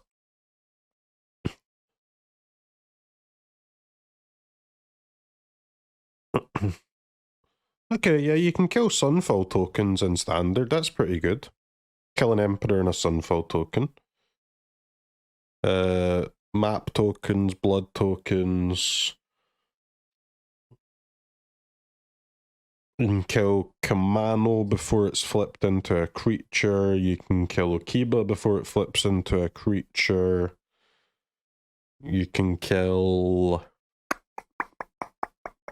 Can't kill Skrelv.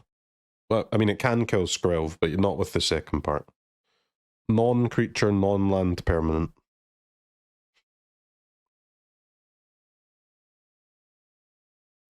What's the point of making a removal spell this good? Bro, I'm telling you. All removal spells should be even better than this.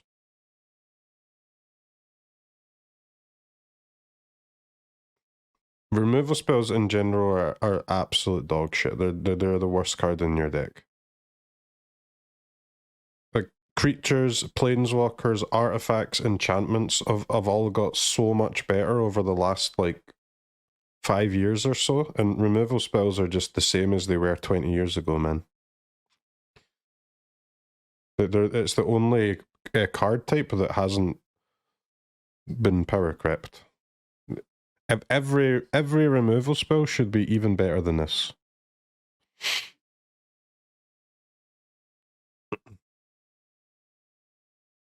Sunfall? That's what I mean, man. Sunfall's not even that good, man.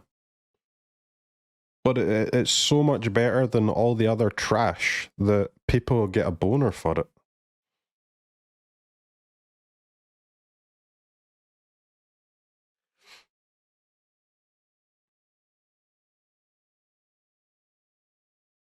Meat Hook, exactly, man. Give me Meat Hook Massacres, give me Molten Collapses, give me Sunfalls. Stop giving me fucking Go for the Throat, man. Please, I'm begging you. I don't want Go for the Throat. I don't want Go for the Throat, man.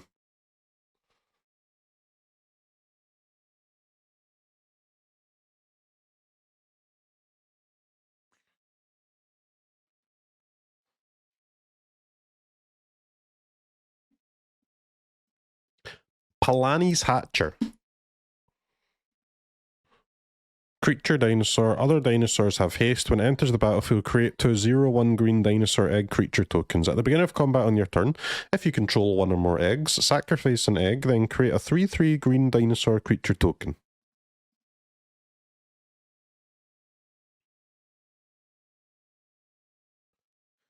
You would rather get meat hooked than go for the throated? I guess so, yeah. But because then that means I get to meat hook them too, right?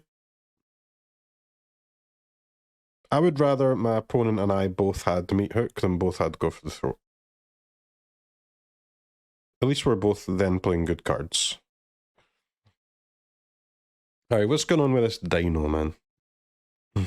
So you get 2 eggs, you make an egg. You do get to make a dino on the turn you cast it.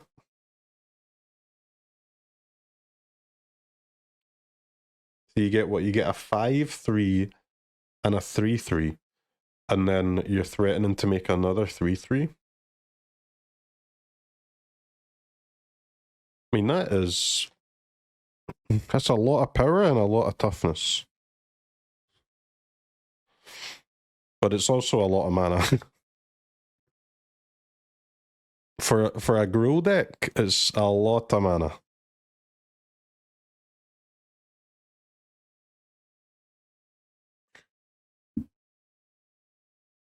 Why doesn't it have haste?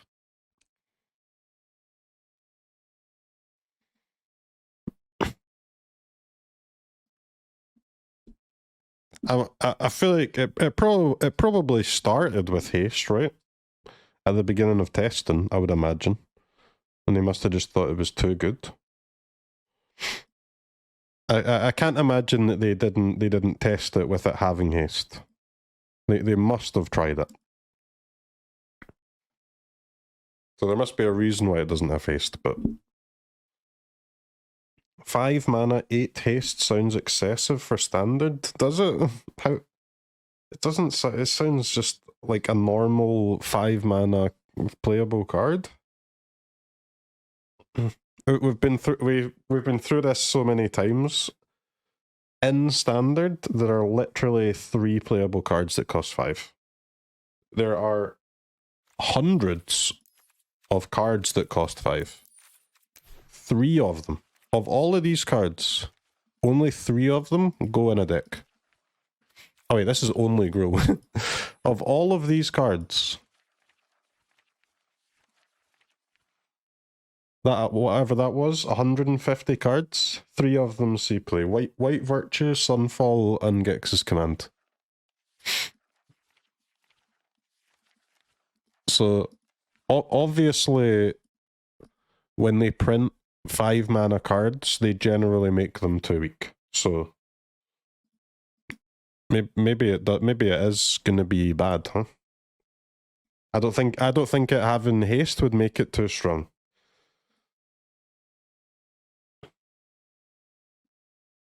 I think it having haste would make it how strong it has to be.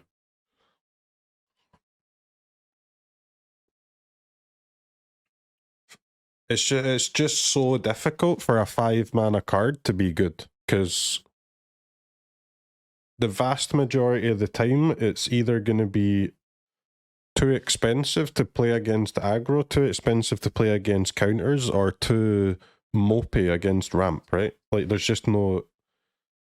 are no decks to play 5 mana cards against unless they are like extremely unless they take over the board immediately, like Gix's Command does, like Sunfall does, and like Virtue does. Like they completely swing the game immediately. I don't think this completely swings the game immediately, but maybe it does. I mean, it is fat as hell.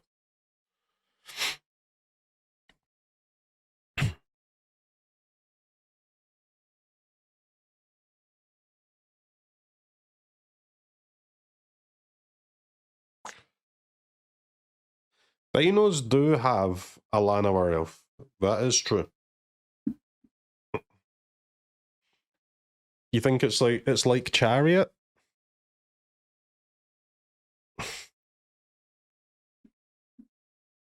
I don't know.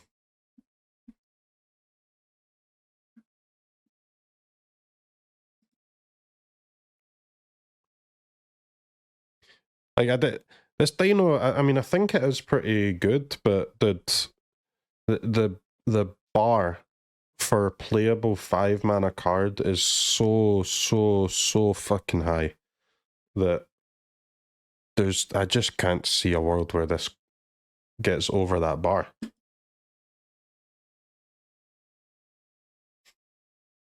I mean, look at the power of some of the 5 mana cards that we don't use. Ale. This creature is fucking crazy, but we don't play it. We've got Lyra with backup. I've never seen anyone use this. It's a fucking Lyra that you can attach to another creature. Doesn't see play. Elish Norn. Double every trigger in your deck. Barely makes it into the odd sideboard.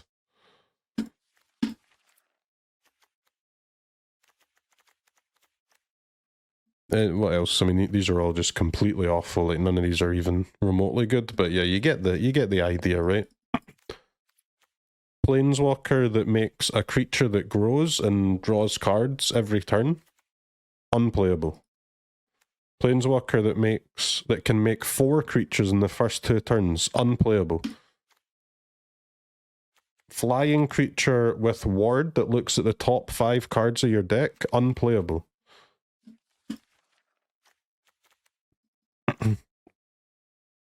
Reanimate your entire graveyard. Unplayable. Immediately kill a creature or planeswalker and flip into an unbeatable enchantment. unplayable. The bar is fucking high, guys. This dino does not pass the bar.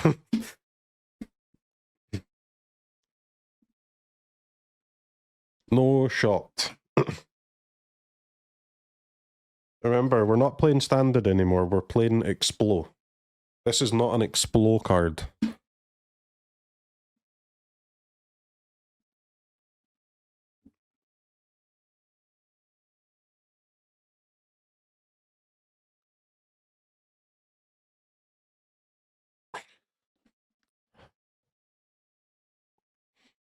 Explore. Oh yeah, because I said earlier, because standard does no longer rotates, or at least basically doesn't.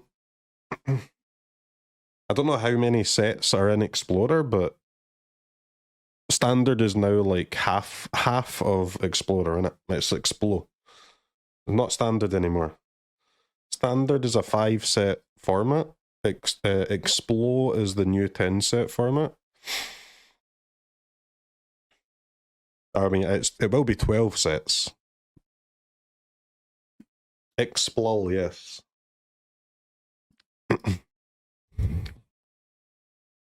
Poetic Ingenuity. Whenever one or more dinosaurs attack, create that many treasures. Whenever you cast an artifact spell, create a 3/1 red dinosaur creature token. This ability triggers only once each turn. He's really proud of this joke. I think it's a good one, man. It really hammers home the change. I think it explains the half problem, half like, well, it's not really a problem. It explains the change well.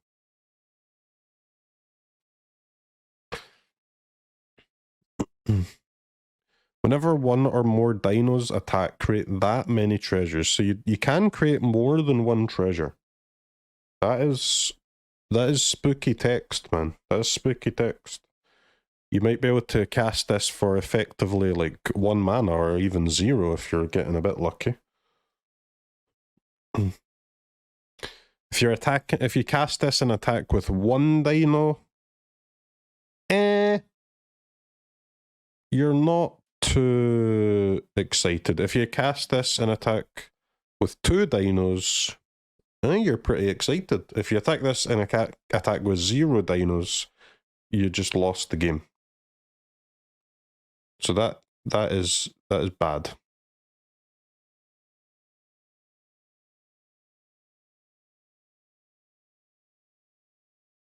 But this is such a weird card, though. You need to play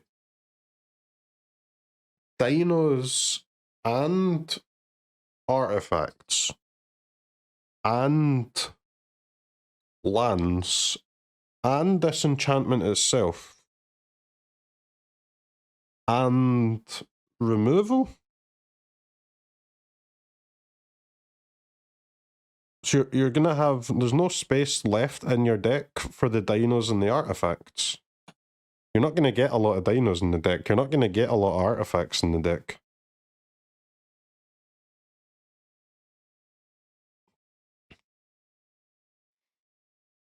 Do you need to play dinos?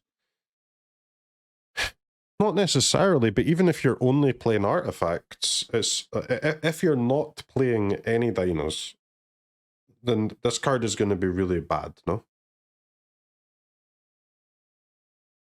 You're not going to make any treasures on the turn that you cast it. You might, if it's a bit later in the game, be able to make a token, a dinosaur token on the turn that you cast it, but meh.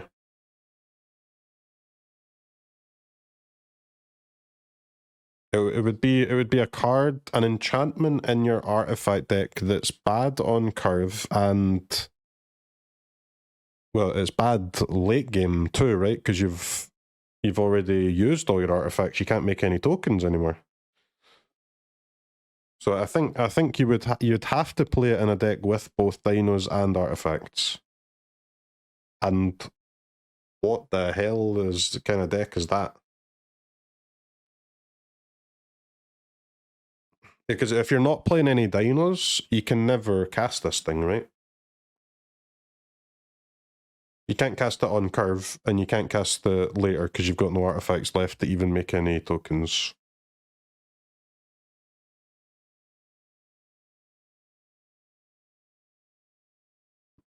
It seems like you want to play it in a deck with, I guess, lots of dinos and some artifacts. Because if you're making a lot of treasures and then you make like, say 2 or 3 or 4 artifacts across the course of the game, then maybe it's pretty good.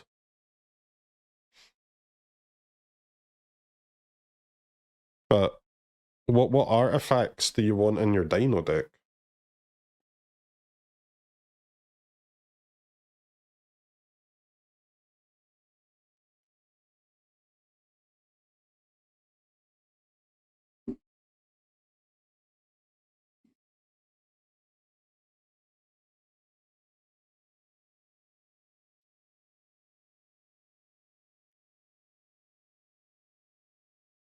I'm calling this a scam. Go next. I wonder, could it be good if you have no artifacts in your deck? If it's just like, you know, make a treasure every time you attack.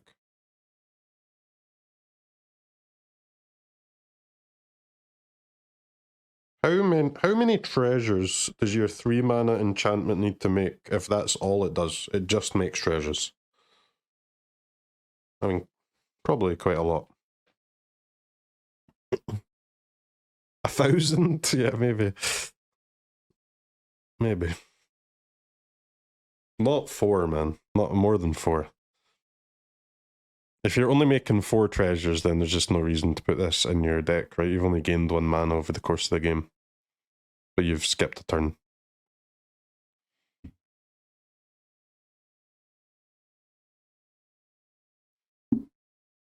Three mana now is way better than 4 mana later.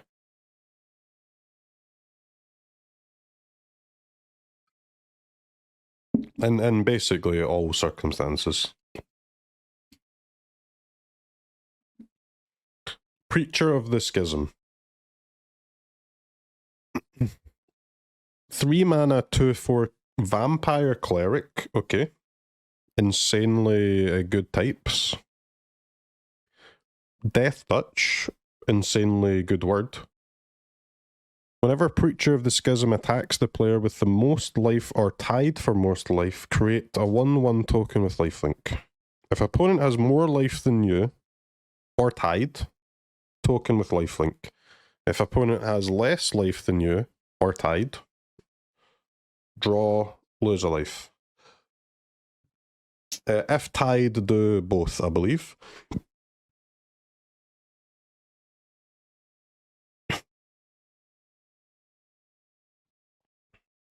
I mean, this is like, you know, 3 mana creature, no ward, ETB, do nothing. So you compare it to Glissa.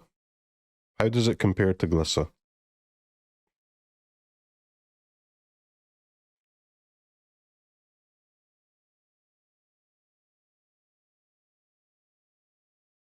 And bear in mind that Glissa sucks. So you're hoping it's better than Glissa? Is it better than Glissa?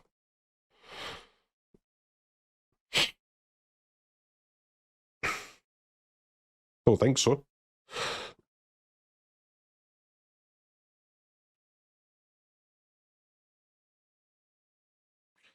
I mean, it's better than Glissa if you're playing vampires or clerics. This doesn't... I don't think this is like a mid-rangey card. You probably only want this in maybe a tribal deck, but not even clerics, because you make vampire tokens, so you have to play it in vampires. You can't even play it in clerics. Why does it not make vampire cleric tokens?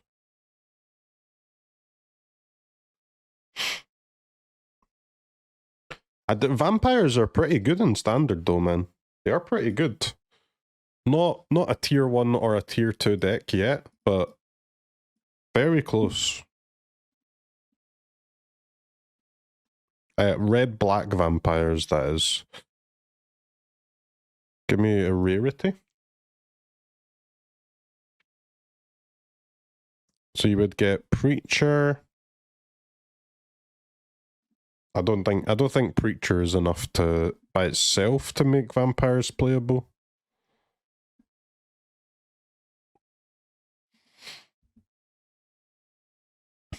And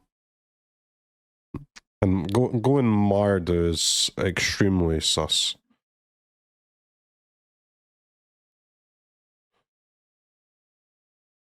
I'm not gonna add that one to the list, chat.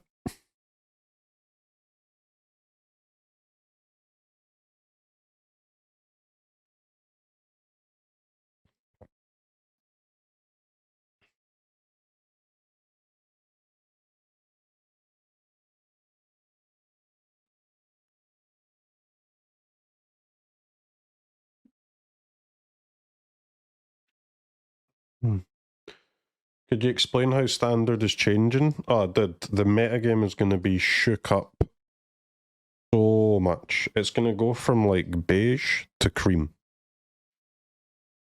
It's going to be so different, man. I can't wait. Pugnacious Hammerskull. 3 mana 6/6 Dino.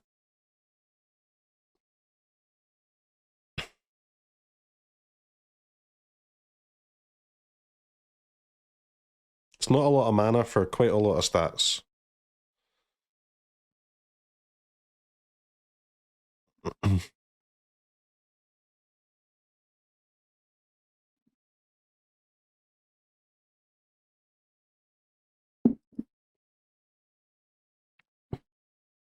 Whenever it attacks, while you don't control another dino, put a stun counter on it.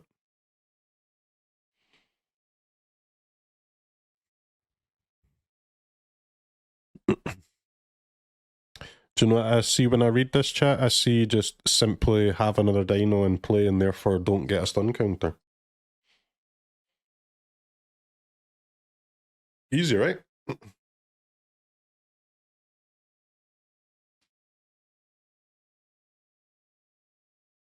Or give it vigilance, yeah.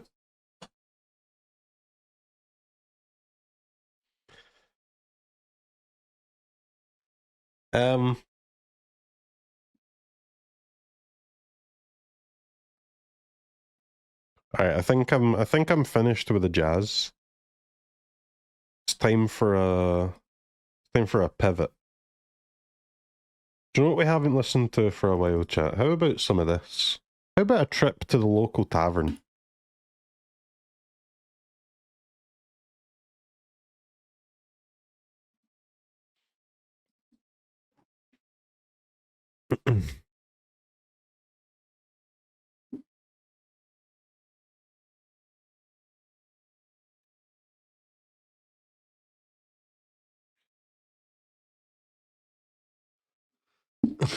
This is not the backpack battles music, chat. Come on.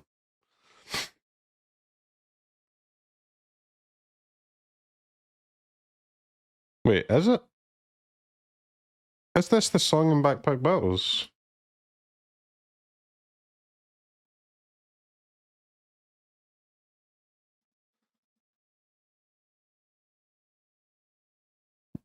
I'm gonna buy. I see bananas. I see whetstones. I see pigs.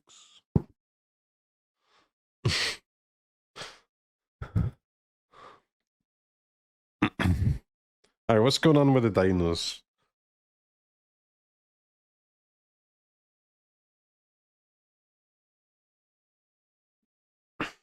Pig is a scam. Don't buy pig before turn 4.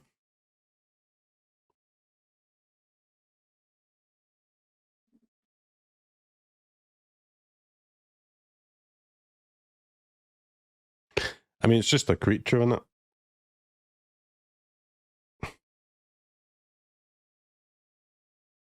Does the dino go indefinitely, or the maybe, or does it stay in Scryfall? I think it stays on Scryfall, man.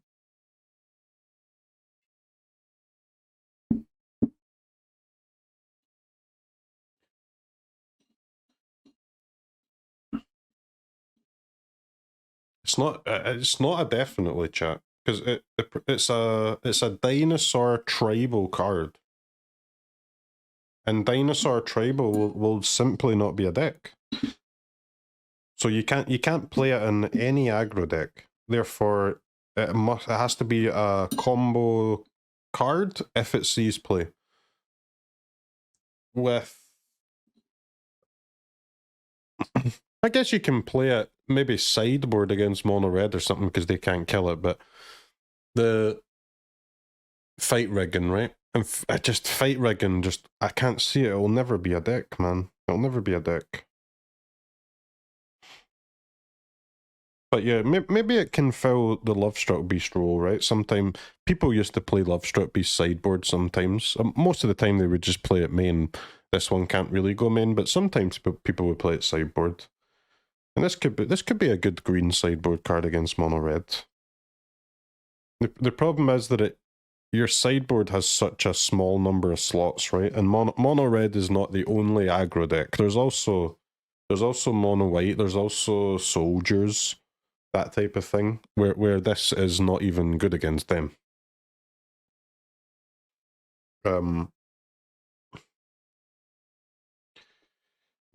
Turn 1 Mana Dork, turn 2 Pugnacious, turn 3 Fight Rigging into a Tally, swing with minimum 14 damage. Please read the stream title and come back when you're 18. Can I see some ID, please? I need to see some identification.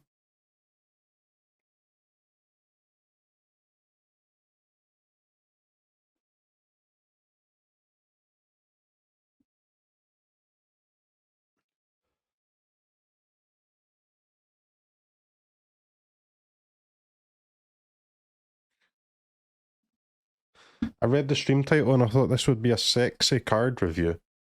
It is, man. If you look at the left-hand side of the screen about halfway up.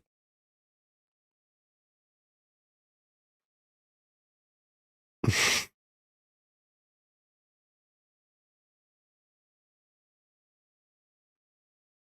true.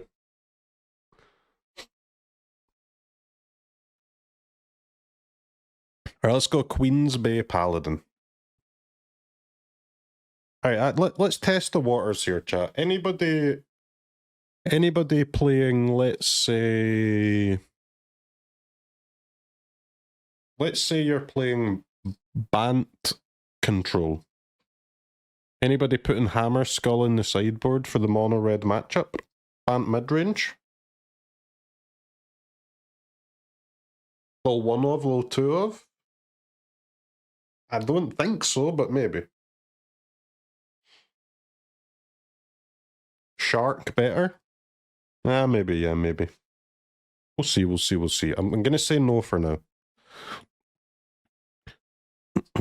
Obviously, if Dino Tribal turns out to be good, then you obviously need to add a few of the dinos to this list, but I'm just hedging my bets that it won't be, because it's just so unlikely that a 1-set deck will be good in a 10-set standard. There have been 10 sets where a tribe gets pushed every single time, and on only one of those 10 occasions has a deck ended up being good, and that's soldiers. The other 9 have been nope. So chances are the dinos will also be nope. Queen's Bay Paladin. Whenever Queen's Bay Paladin enters the battlefield or attacks, return up to 1 target vampire card from your graveyard to the battlefield with a finality. You lose life equal to its mana value.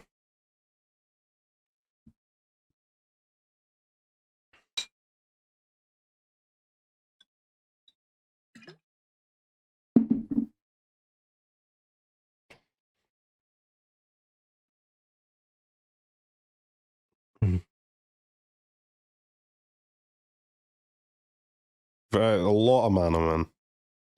Hella mana. ETB equals playable. It's not as simple as that, but you're learning. You're learning, man. You're learning. We're getting somewhere. I'm not gonna complain about getting somewhere.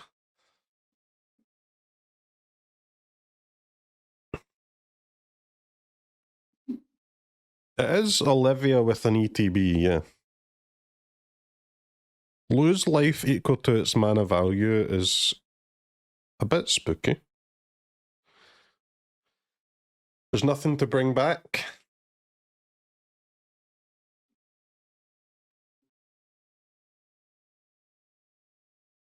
I mean, Vampire's problem is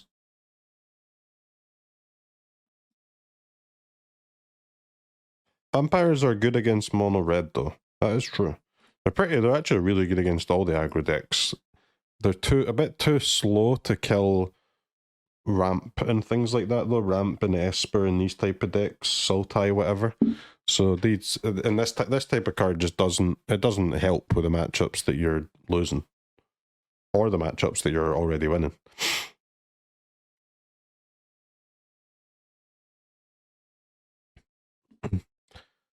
Seems like a pretty good Sauron target though for historic, you know, not better than the stupid like 7 mana ones that you can never cast from your hand. At least you can cast this from your hand sometimes. But I still skip. Restless Anchorage. Alright, well. Obviously all of these will get played. Creature, lands. I skip. Roaming Throne. 4 mana 4/4 ward 2. ETB choose a creature. Roaming Throne is the chosen type in addition to its owner, its other types. If a triggered ability of another creature you control of the chosen type triggers, it triggers an additional time. Okay. So you can play this in top end of a tribal deck that needs a 4-drop and has creatures in it that have triggers. Which is what?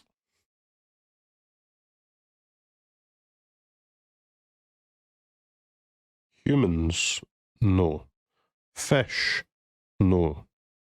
Goblins? No. Elves? Maybe. Fairies? No. Vampires? Do vampires have triggers?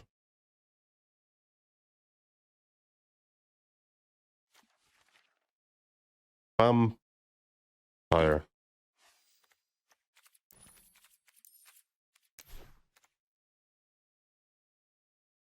I guess you get to make extra blood tokens, right? With Epicure and Harvester.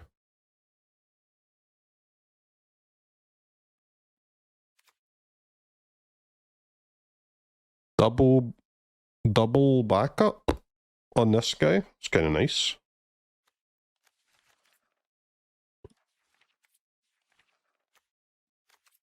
But I guess what you have to ask is is there a better vampire that costs 4 already?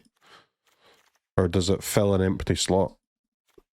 Henrika, Ange, Blood Vial, Purveyor? Yeah, not really.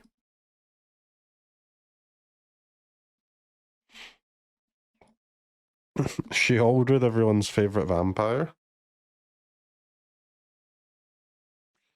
It seems bad, man. Sanguine Evangelist. 3 mana 2/1. Battle Cry. Whenever this creature attacks, each other attacking creature gets +1/+0. ETB make a bat with flying. I'm pretty sure I made that same mistake last time I read this too. Dude, this plus Roaming Throne. 2 bats. Wait, 2 bats and 2 battle cries. Insane combo.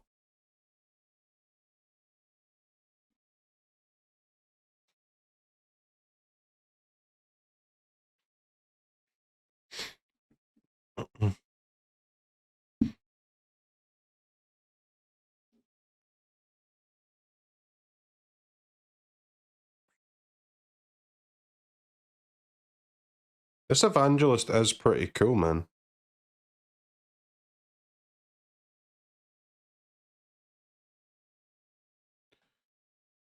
ETB or die, make a bat. Okay, 1 second, chat. Let me cook for a sec, right? This homie plus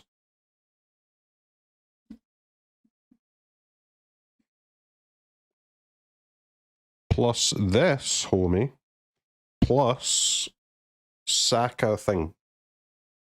ETB, sack, sack your bat, sack your guy, make another bat, sack your bat, 3 triggers, drain 2, 4/3 token with flying.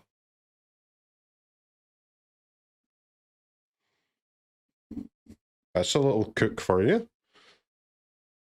On turn 5, and a turn 4, right? It's not a 10-card combo, it's a 3-card combo. Vito plus a creature that is 3 permanents by itself plus... Is the sack creature a vamp? It is a vampire. All 3 are vampires. Sack a creature artifact, put a counter.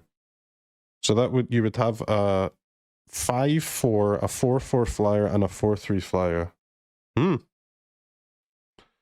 Now, it is the same problem as what we discussed earlier with the Vito.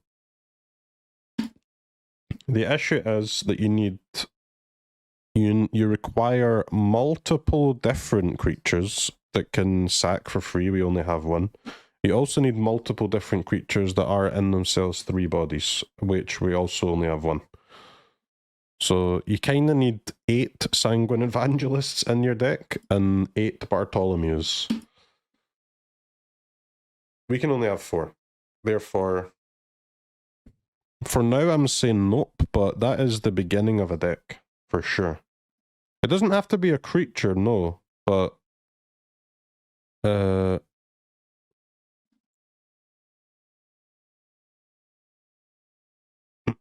it's very difficult to get multiple artifacts with only 1 card, right? You don't want to cast an artifact, use up 3 cards, and then do that, because that's not worth it. You've used like 10 cards just to make a 4/4 flyer and a 4/3 token, and whatever that Bartholomew guy will end up being like a 5/4 or whatever. But yeah, we're on the right track to some sort of vampire sack deck, but we're nowhere near it yet, man. We're nowhere near it. So don't get your hopes up. It ain't gonna happen this set. We are nowhere near it.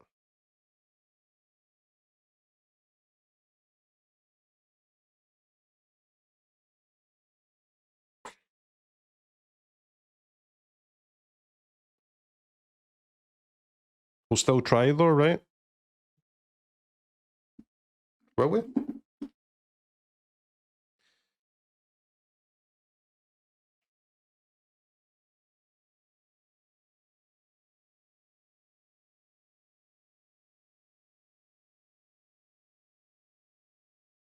Yeah, give me Sanguine Evangelist, but red, please. Sentinel of the Nameless City. 3 mana, 3/4 vigilance. Whenever Sentinel of Nameless City enters the battlefield or attacks, create a map token. Actually, whenever it enters the battlefield, create 3 map tokens.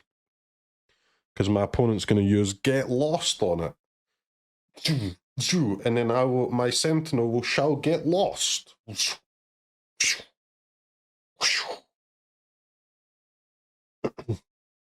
And I'll be so sad.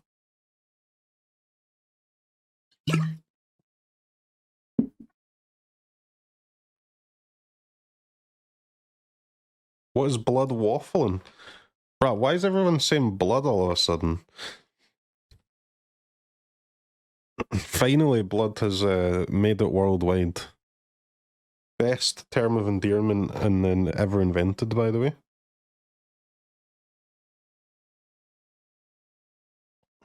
They're saying blood on TikTok now.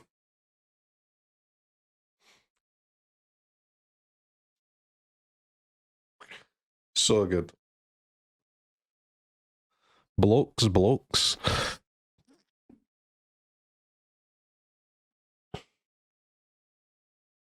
Blood is it's actually the only one that's better than man. Maybe not. I'm a big fan of Bruv too.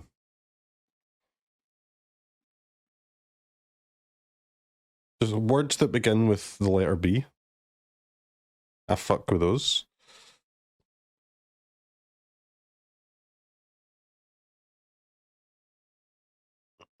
Bitch, Bruv, blood. Bozo, yep. There's an endless list of great words that begin with the letter B.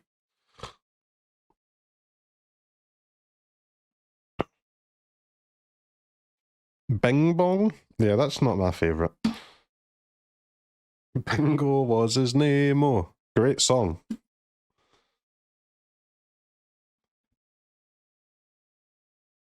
Bro's good too. Alright, what about Souls of the Lost, chat? Do we like Souls of the Lost?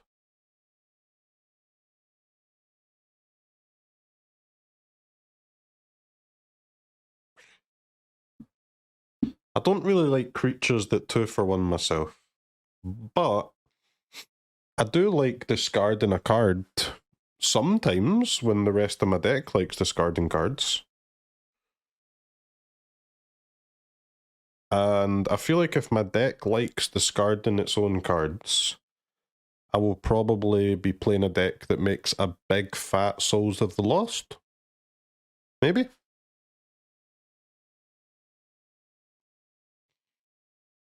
Maybe.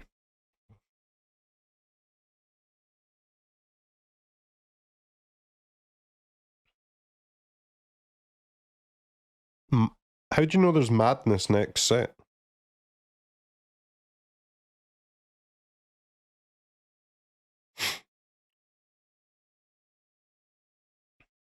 It's obvious. What do you mean it's obvious?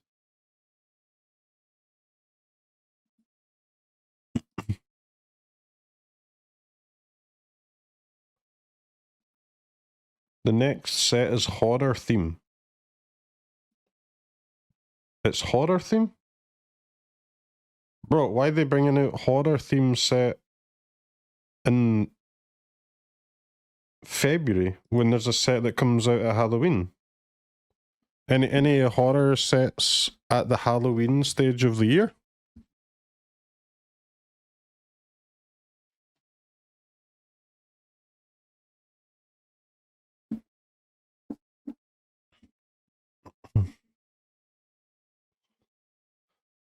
Alright, let's move on to Squirming Emergence.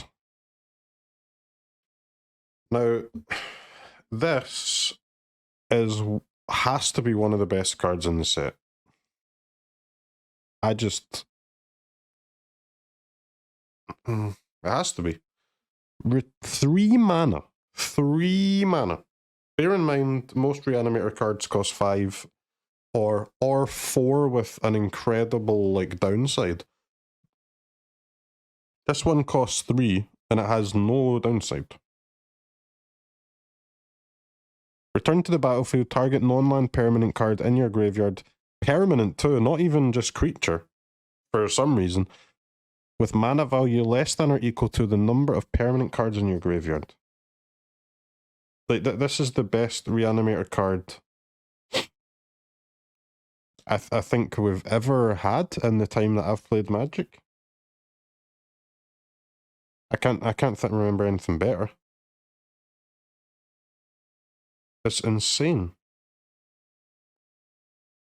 Oh, okay, Assemble, yeah. Assemble was Alchemy card though, but that one is also crazy, yes.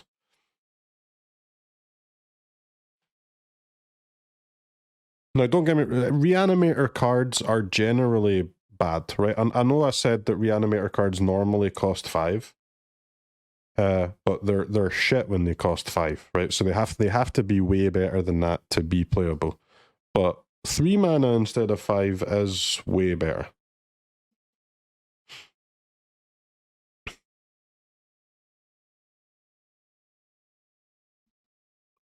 You need to have a huge amount of permanents in the graveyard. Yeah, but that's not that hard, man. A lot of the best cards in Standard mill yourself.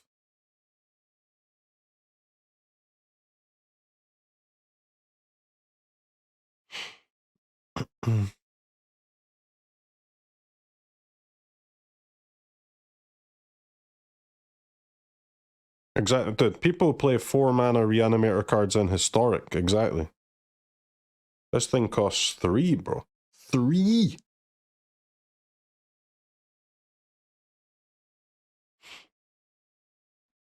I have to be true to my own mind. Trust myself. I'm putting Squirming Emergence in the definitely pile. Do you know what, chat? I'm gonna move the flanker to the maybe pile. There's no way. It's pretty strong, definitely list. We've got Squirming Emergence, Creature Lands, Molten Collapse, Malcolm, Tunnel Grinder, Anam Pakal, Ancient One, Cavern of Souls so far. Pretty good. Stalactite Stalker. 1 mana, 1/1 menace.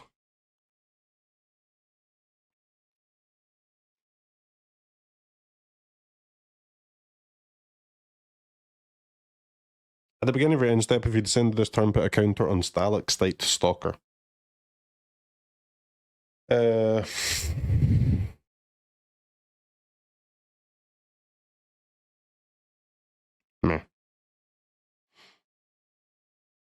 It is a creature.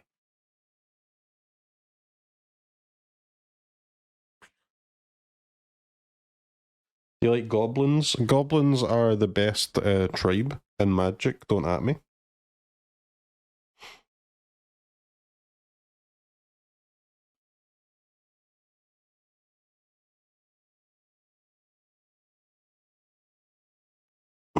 Good take, thank you, thank you.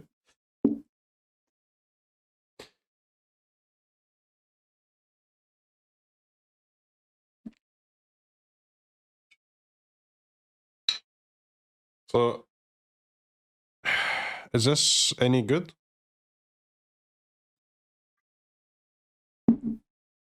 If they remove it, it's fine. If they don't remove it, you want to descend, like, say, twice?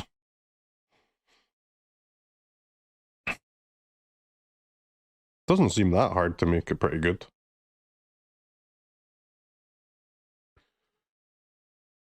The problem is that in Standard we cannot descend on turn 1, right? Well, I mean, we can descend on turn 1, but we cannot descend into an untapped land to cast this.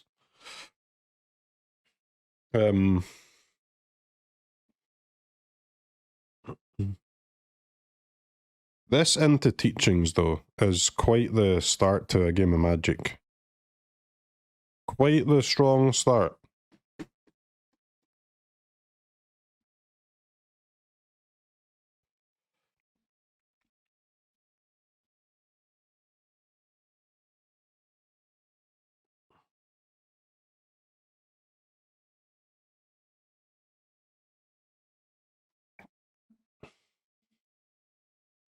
Do you know what? Just get rid of the maybe pile, man. This is an adult stream. We only have the definitely pile. I am not going to put the stalker into the definitely pile. I would put it in the maybe, but this is an adult stream. Starving Revenant. 4 mana. 4 mana 4/4 ETB Surveil 2. For each card you put on top, draw a card, lose 3 life. When you draw a card, if there's 8 or more permanents, drain 1. Revenant is nice in Sultai. I can't see it ever being better than Shelly in any other deck, though. But it is better than Shelly and Sultai, I think.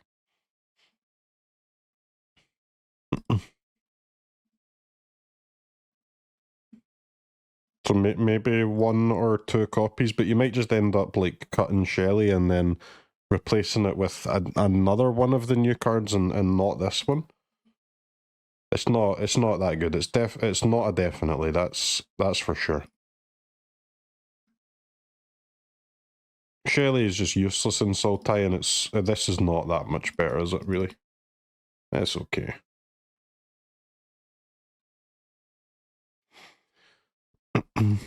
Subterranean Schooner.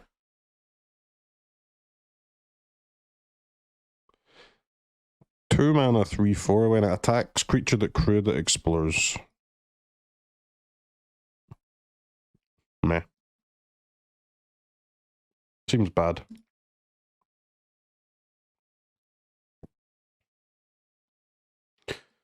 Crew one is nice, yeah, but the vehicles that can only attack are not that good, right?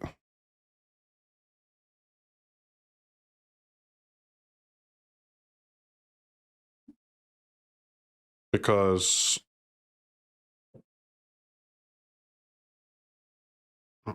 yeah, I mean it's a game of Magic. You gotta block sometimes too. It can block, yeah, but if you're blocking with it, then it's got no text, right? Because it shouldn't be able to block. It should be tapped. You should have attacked with it. If you're blocking with it, then it's bad in your deck.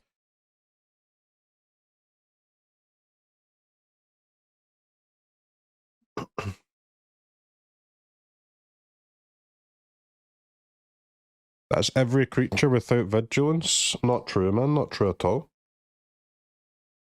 There are many good creatures that don't need to attack to be good. Shelly, Glissa, Rafine, Fennec, Atraxa, etc., etc., etc. Off the top of my head, they can attack and block, right? All of those.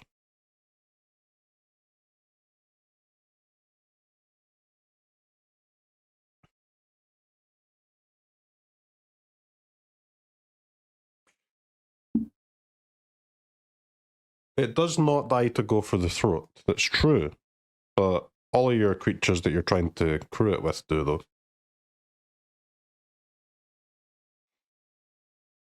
Sunken Citadel. I think this is a scam. Any objectors in the chat today? Any disagreeers?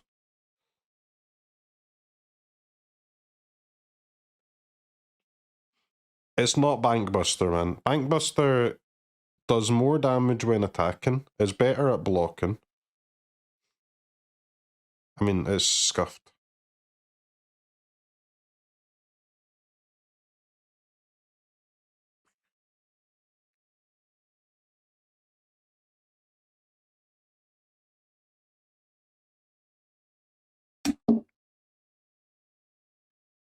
Disagree, it's decent.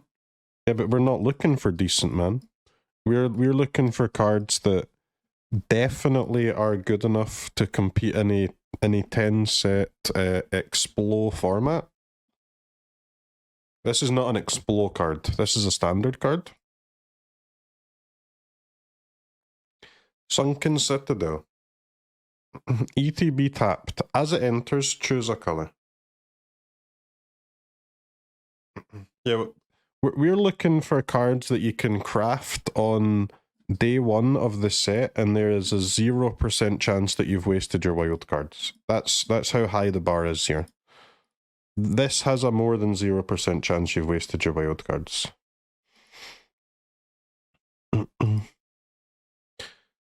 Sunken Citadel. ETB as it add 1 mana, blah blah blah, add 2 mana, activate abilities of lands. Yeah, this one is great. This one is easy 4 of in every 3 color deck that doesn't have a trial, right? Sultai, Mardu, Jeskai,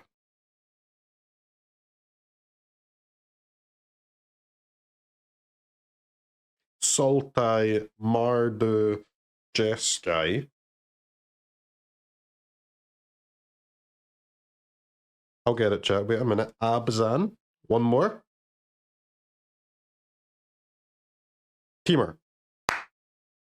He's absolutely smashed it. Magic knowledge off the charts. This is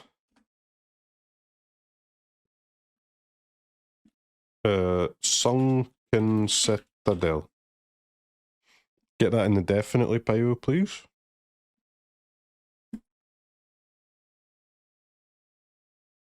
Tarian's Journal. Bro, how many fucking rares are there? Alright, we're nearly at the end. Nice. 2 mana, sacrifice another artifact or creature, draw a card, activate only as a sorcery. 2 and a tap, discard your hand, transform into a black land where you may cast a creature spell from your graveyard this turn. If you do, it enters the battlefield with a finale counter on as a vampire in addition to its other types.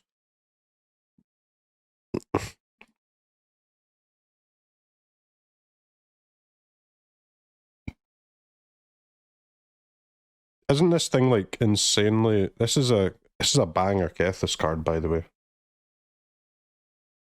Absolute banger. You just play it on turn 2 and then just go off, man. Just discard your whole hand and transform. It's no problem. I'm not scared.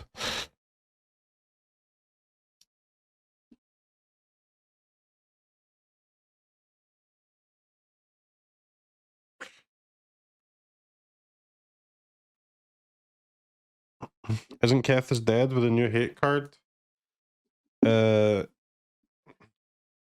Yes. Yes, asterisk. If you'd like to know what the fine print asterisk is, the asterisk is I'm currently lying and I'm going to play it in the qualifier weekend anyway because the new card is, well, it is pretty good against the Kethis. It just gets wrecked by Otawara anyway, so we don't really care. But, but I don't want anyone else to play Kethis because it's an incredibly broken deck, so from this moment until that moment, I'm going to pretend it's a dead deck so nobody else plays it. Just a minor fine print there.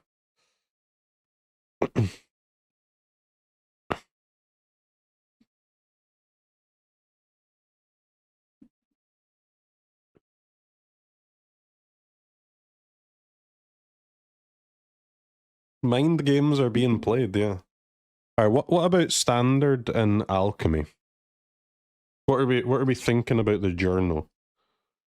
So it's a bit harder to get big value from discarding your hand to transform, but that not impossible by any means. The problem with this kind of card is this kind of card in a slow format like Standard and Alchemy. Not so much Alchemy, because Alchemy doesn't have ramp, but it does have aggro. But this is the type of card that just makes you lose against the extreme decks, huh? This type of card is how you lose against aggro and you lose against the big boys. And in this particular Standard environment, the big boy is domain ramp.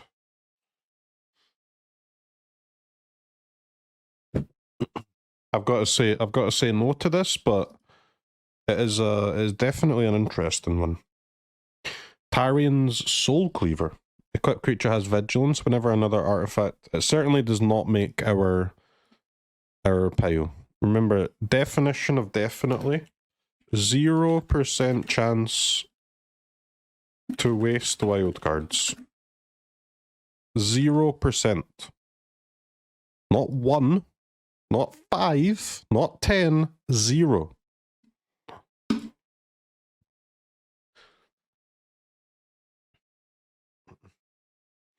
Equipped creature has vigilance. Whenever another artifact or creature is put into a graveyard from the battlefield, put a +1/+1 counter on equipped creature. Equip 2.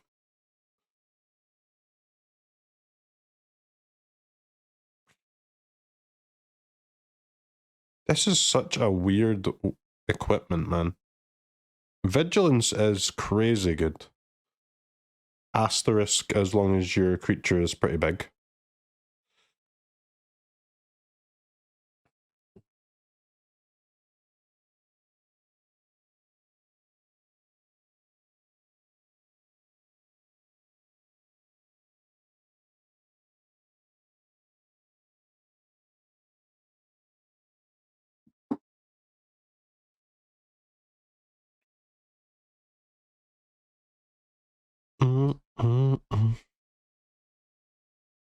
Does this is if you crafted this card, is there a 0% chance you've wasted your wild cards? No.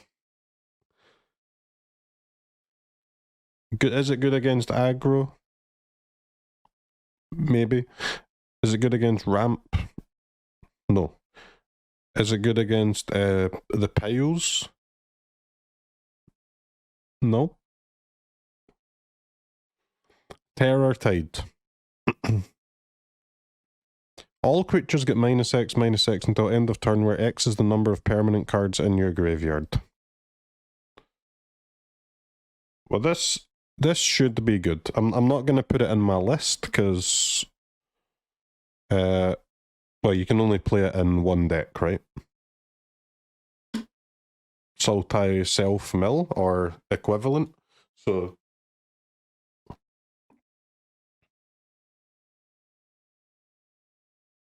doesn't seem like that good to me, but you might want it in that deck at least.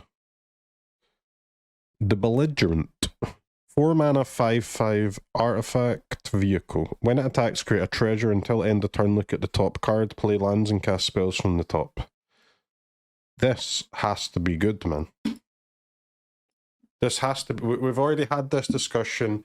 I think this is good. You think this is bad. We're going to have to do it again, though, chat. It's time for round 2. This has to be good.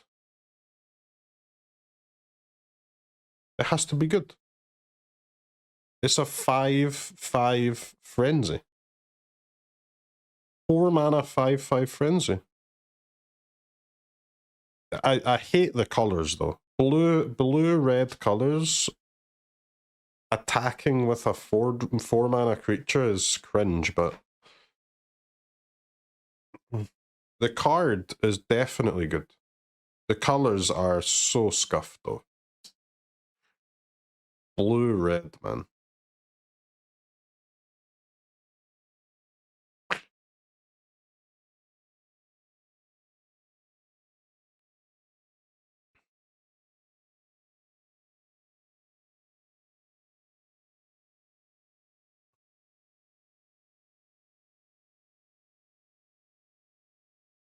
Grixis Teamer. Jeskai.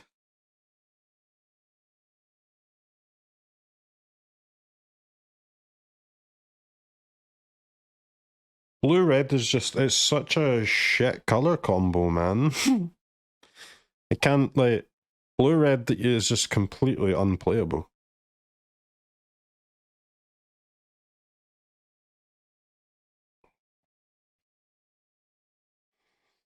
Blue red can't remove a creature, so you need a third color. The third color has to be black, but to remove a creature, but it can't be black because then you're playing 3 colors that can't remove an enchantment. It's so disgusting.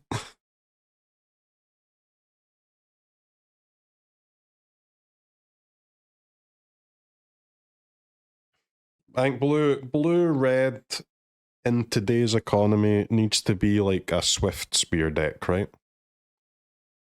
But the standard mana base just can't really support a Swift Spear 2-color deck.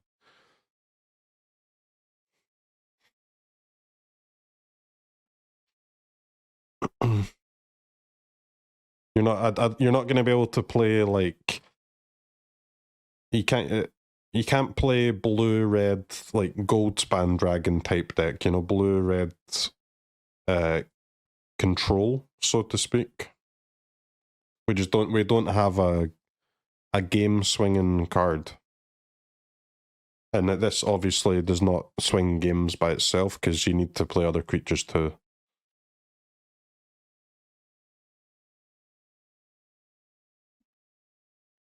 This is a mid-range card, yeah. But you can't play Grixis, because it can't remove an enchantment. You can't play Temur, because it can't remove a creature. And you can't play Jeskai, because it can't remove a creature without casting Sunfall. And then you can't crew this thing. So, very, very scuffed.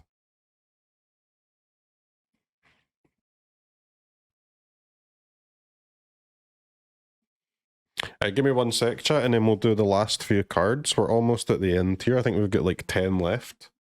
And then we've got the definitive list of craftable cards, day 1.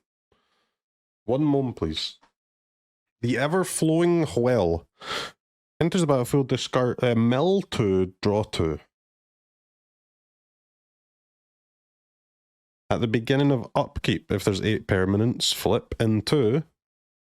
Whenever you cast a permanent, up to 1 other target permanent you control becomes a copy of that spell until end of turn.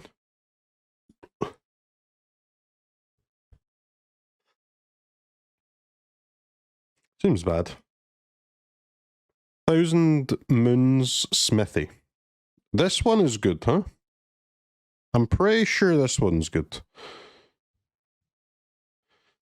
You get a Karn artifact on ETB that also counts creatures. And then you flip into... Well, I mean, you flip into win the game insta, right? GG. This has to be good. This has to be good. This is like the perfect top-end card for artifacts, or even just tokens, man. Legendary? Yeah, but this type of card, you would only play like 2 copies of this kind of thing anyway, right? It's like the enchantment one, but it's way better than the enchantment one because you make a creature immediately. So it being a legendary is fine. And I mean, the enchantment one is already pretty good, right? And this one is way, way, way better because you get a creature straight away.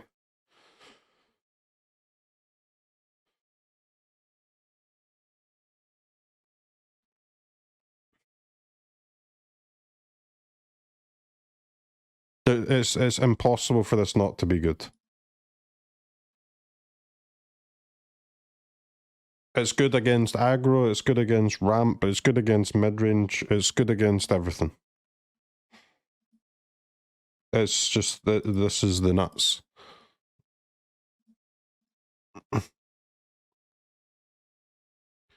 Thousand Moons Smithy makes the list. Threefold Thunderhawk. This one's a little scuffed. Absolutely broken with Amonkhet, but not worth the slot, man, because you can't cast it from your hand, right? You don't want any cards in your Amonkhet deck that you can't cast from your hand, but it is crazy with Amonkhet though. Because you get the 4/4 creature and the 3 counters, so you get a 7/7 and 7 1/1s when you flip Amonkhet. Which is obviously a little bit unfair.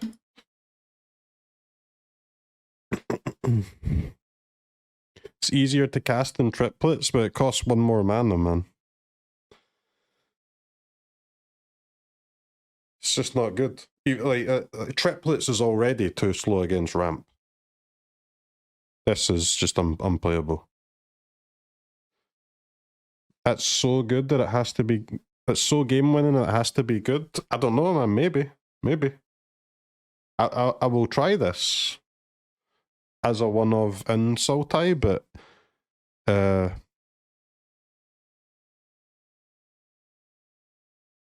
I'm not sure it'll be good, though.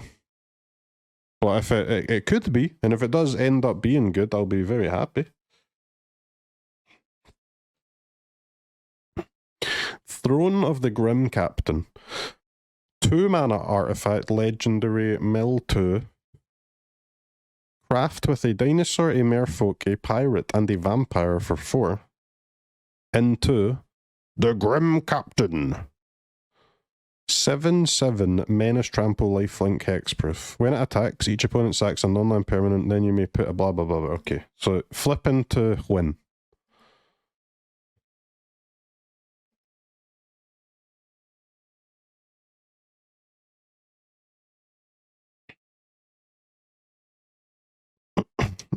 Pirate is the problem, huh? So you would be playing green, blue. That's vampires the problem too, because the dinosaur, merfolk, and pirates are all green-blue. Pirate, vampire is the other 3 colors.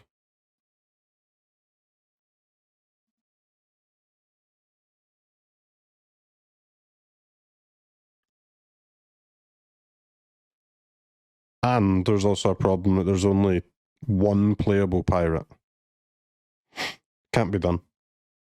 Can't be done. We need more. We need another pirate.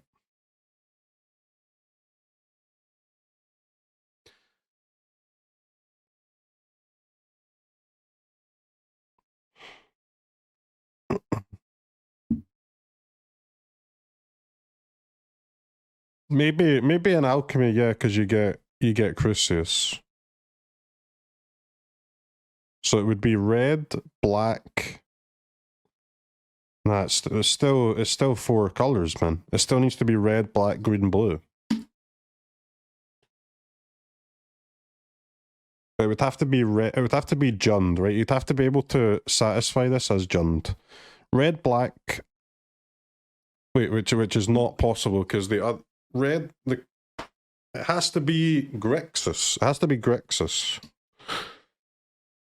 Because the 2 pirates, one of them is red black and one of them is blue. So it has to be Grixis. You need to get 2 vampires, 2 dinos, and 2 merfolk in the Grixis colours. That's impossible. Tishana's Tidebinder. 3 mana, 3/2 flash, ETB, counter, a blah blah blah blah blah blah blah. This is trash. The card itself is white. No, it's colourless, man.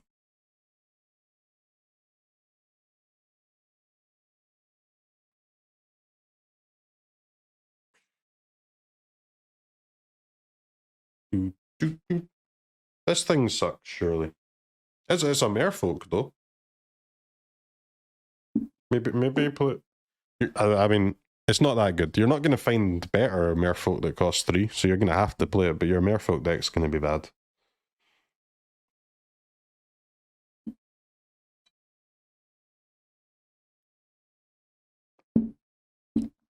Treasure map. Nope. Trumpeting Carnosaur. 6 mana, 7/6 trample. ETB discover 5. 3 discard it from hand, deal 3 to creature or planeswalker.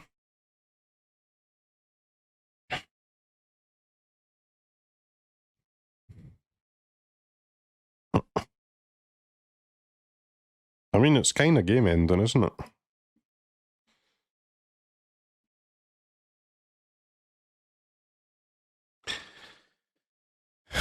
I'm not adding it to my list though, chat. This is a random dinosaur.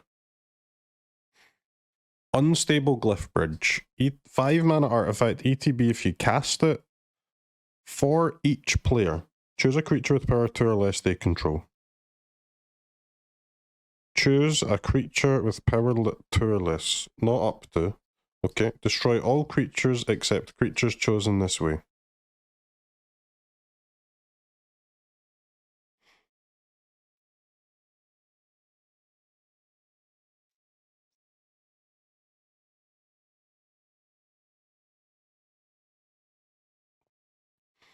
You can blink this.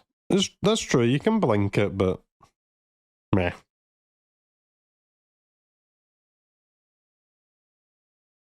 It costs the same, it's the same price as Sunfall. I like Sunfall. Oh no, you can't blink it, it's if you cast it, yeah. Whale of the Forgotten. Okay, this one goes straight in the pile. I can't believe how good this card is.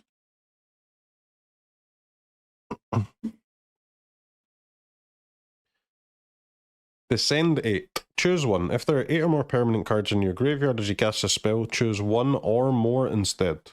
Return target non-land permanent to its owner's hand. Target opponent discards a card. Look at the top 3 cards of your library, put one of them into your hand and the rest into your graveyard. Absolutely fucking cracked. Just crazy.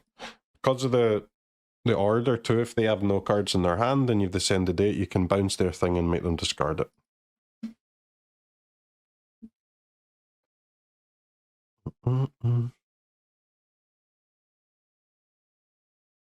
Card is shit. You've lost your goddamn mind.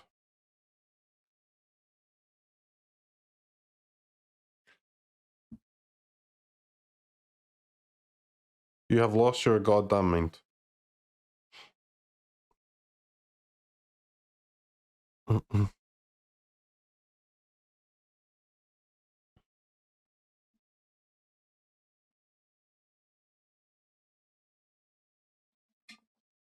Very powerful color combo too. The blue-black color combo.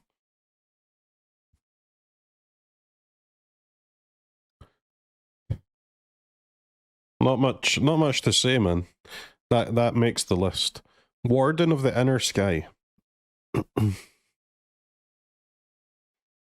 As long as Warden of the Inner Sky has 3 or more counters on it, it has flying and vigilance. Tap 3. Untapped artifacts under creatures you control, put a counter, scry 1, activate only as a sorcery. Human Soldier. Good creature types. Kinda weird text though. Surely will get played just because it says soldier. But maybe not, because the soldier deck is kind of changing, right? More of a flashy tempo deck, but because of the activate, this would actually be really good in that deck if not for the activate only as a sorcery, right?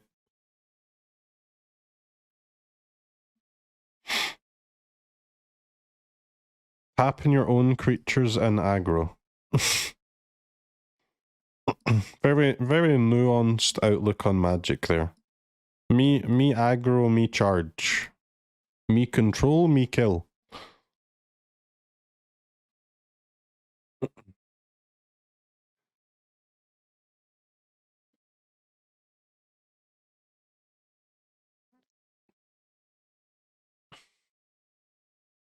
Me tap only to attack. Abyssal, I mean, what, do we add this to the list? I mean, it's a soldier and I'm not even sure it'll get played in soldiers.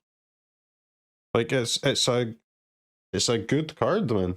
Maybe even a great card, but I just don't think that the... does this make not flashy soldiers better than flashy soldiers? Do you just go back to normal send it soldiers? The flash version is just so much better though.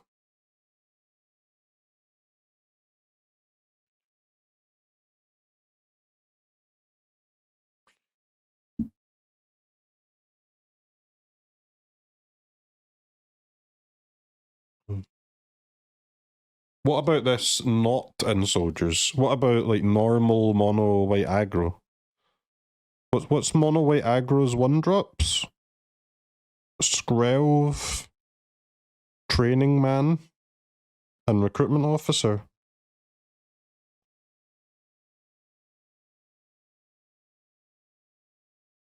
It's gotta be better than Training Man.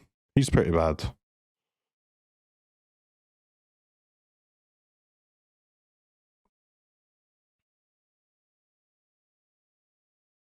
You think Training Man's better?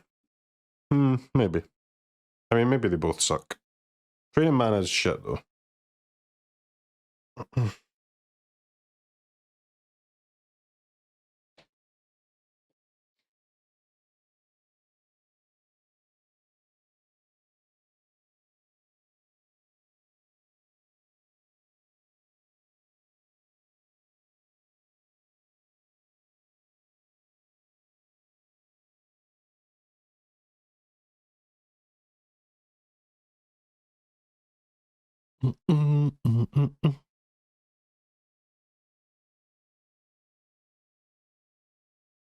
Which white aggro deck wants to tap creatures at sorcery speed? None. But sometimes you've got a 2-2 and they've got a 3-3, man. It's better to tap your creatures and get a counter than simply pass the turn.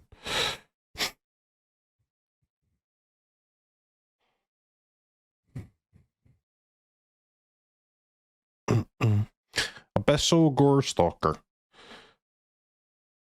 When Gorestalker enters the battlefield, each player sacks 2 creatures. Wait, this has to sack itself? Oh no, we're at the uncommons now. Okay, we've reached the end of the rare tree. And it's time to reveal the comprehensive list of 0% chance to waste wild cards in the upcoming set. Ecuador!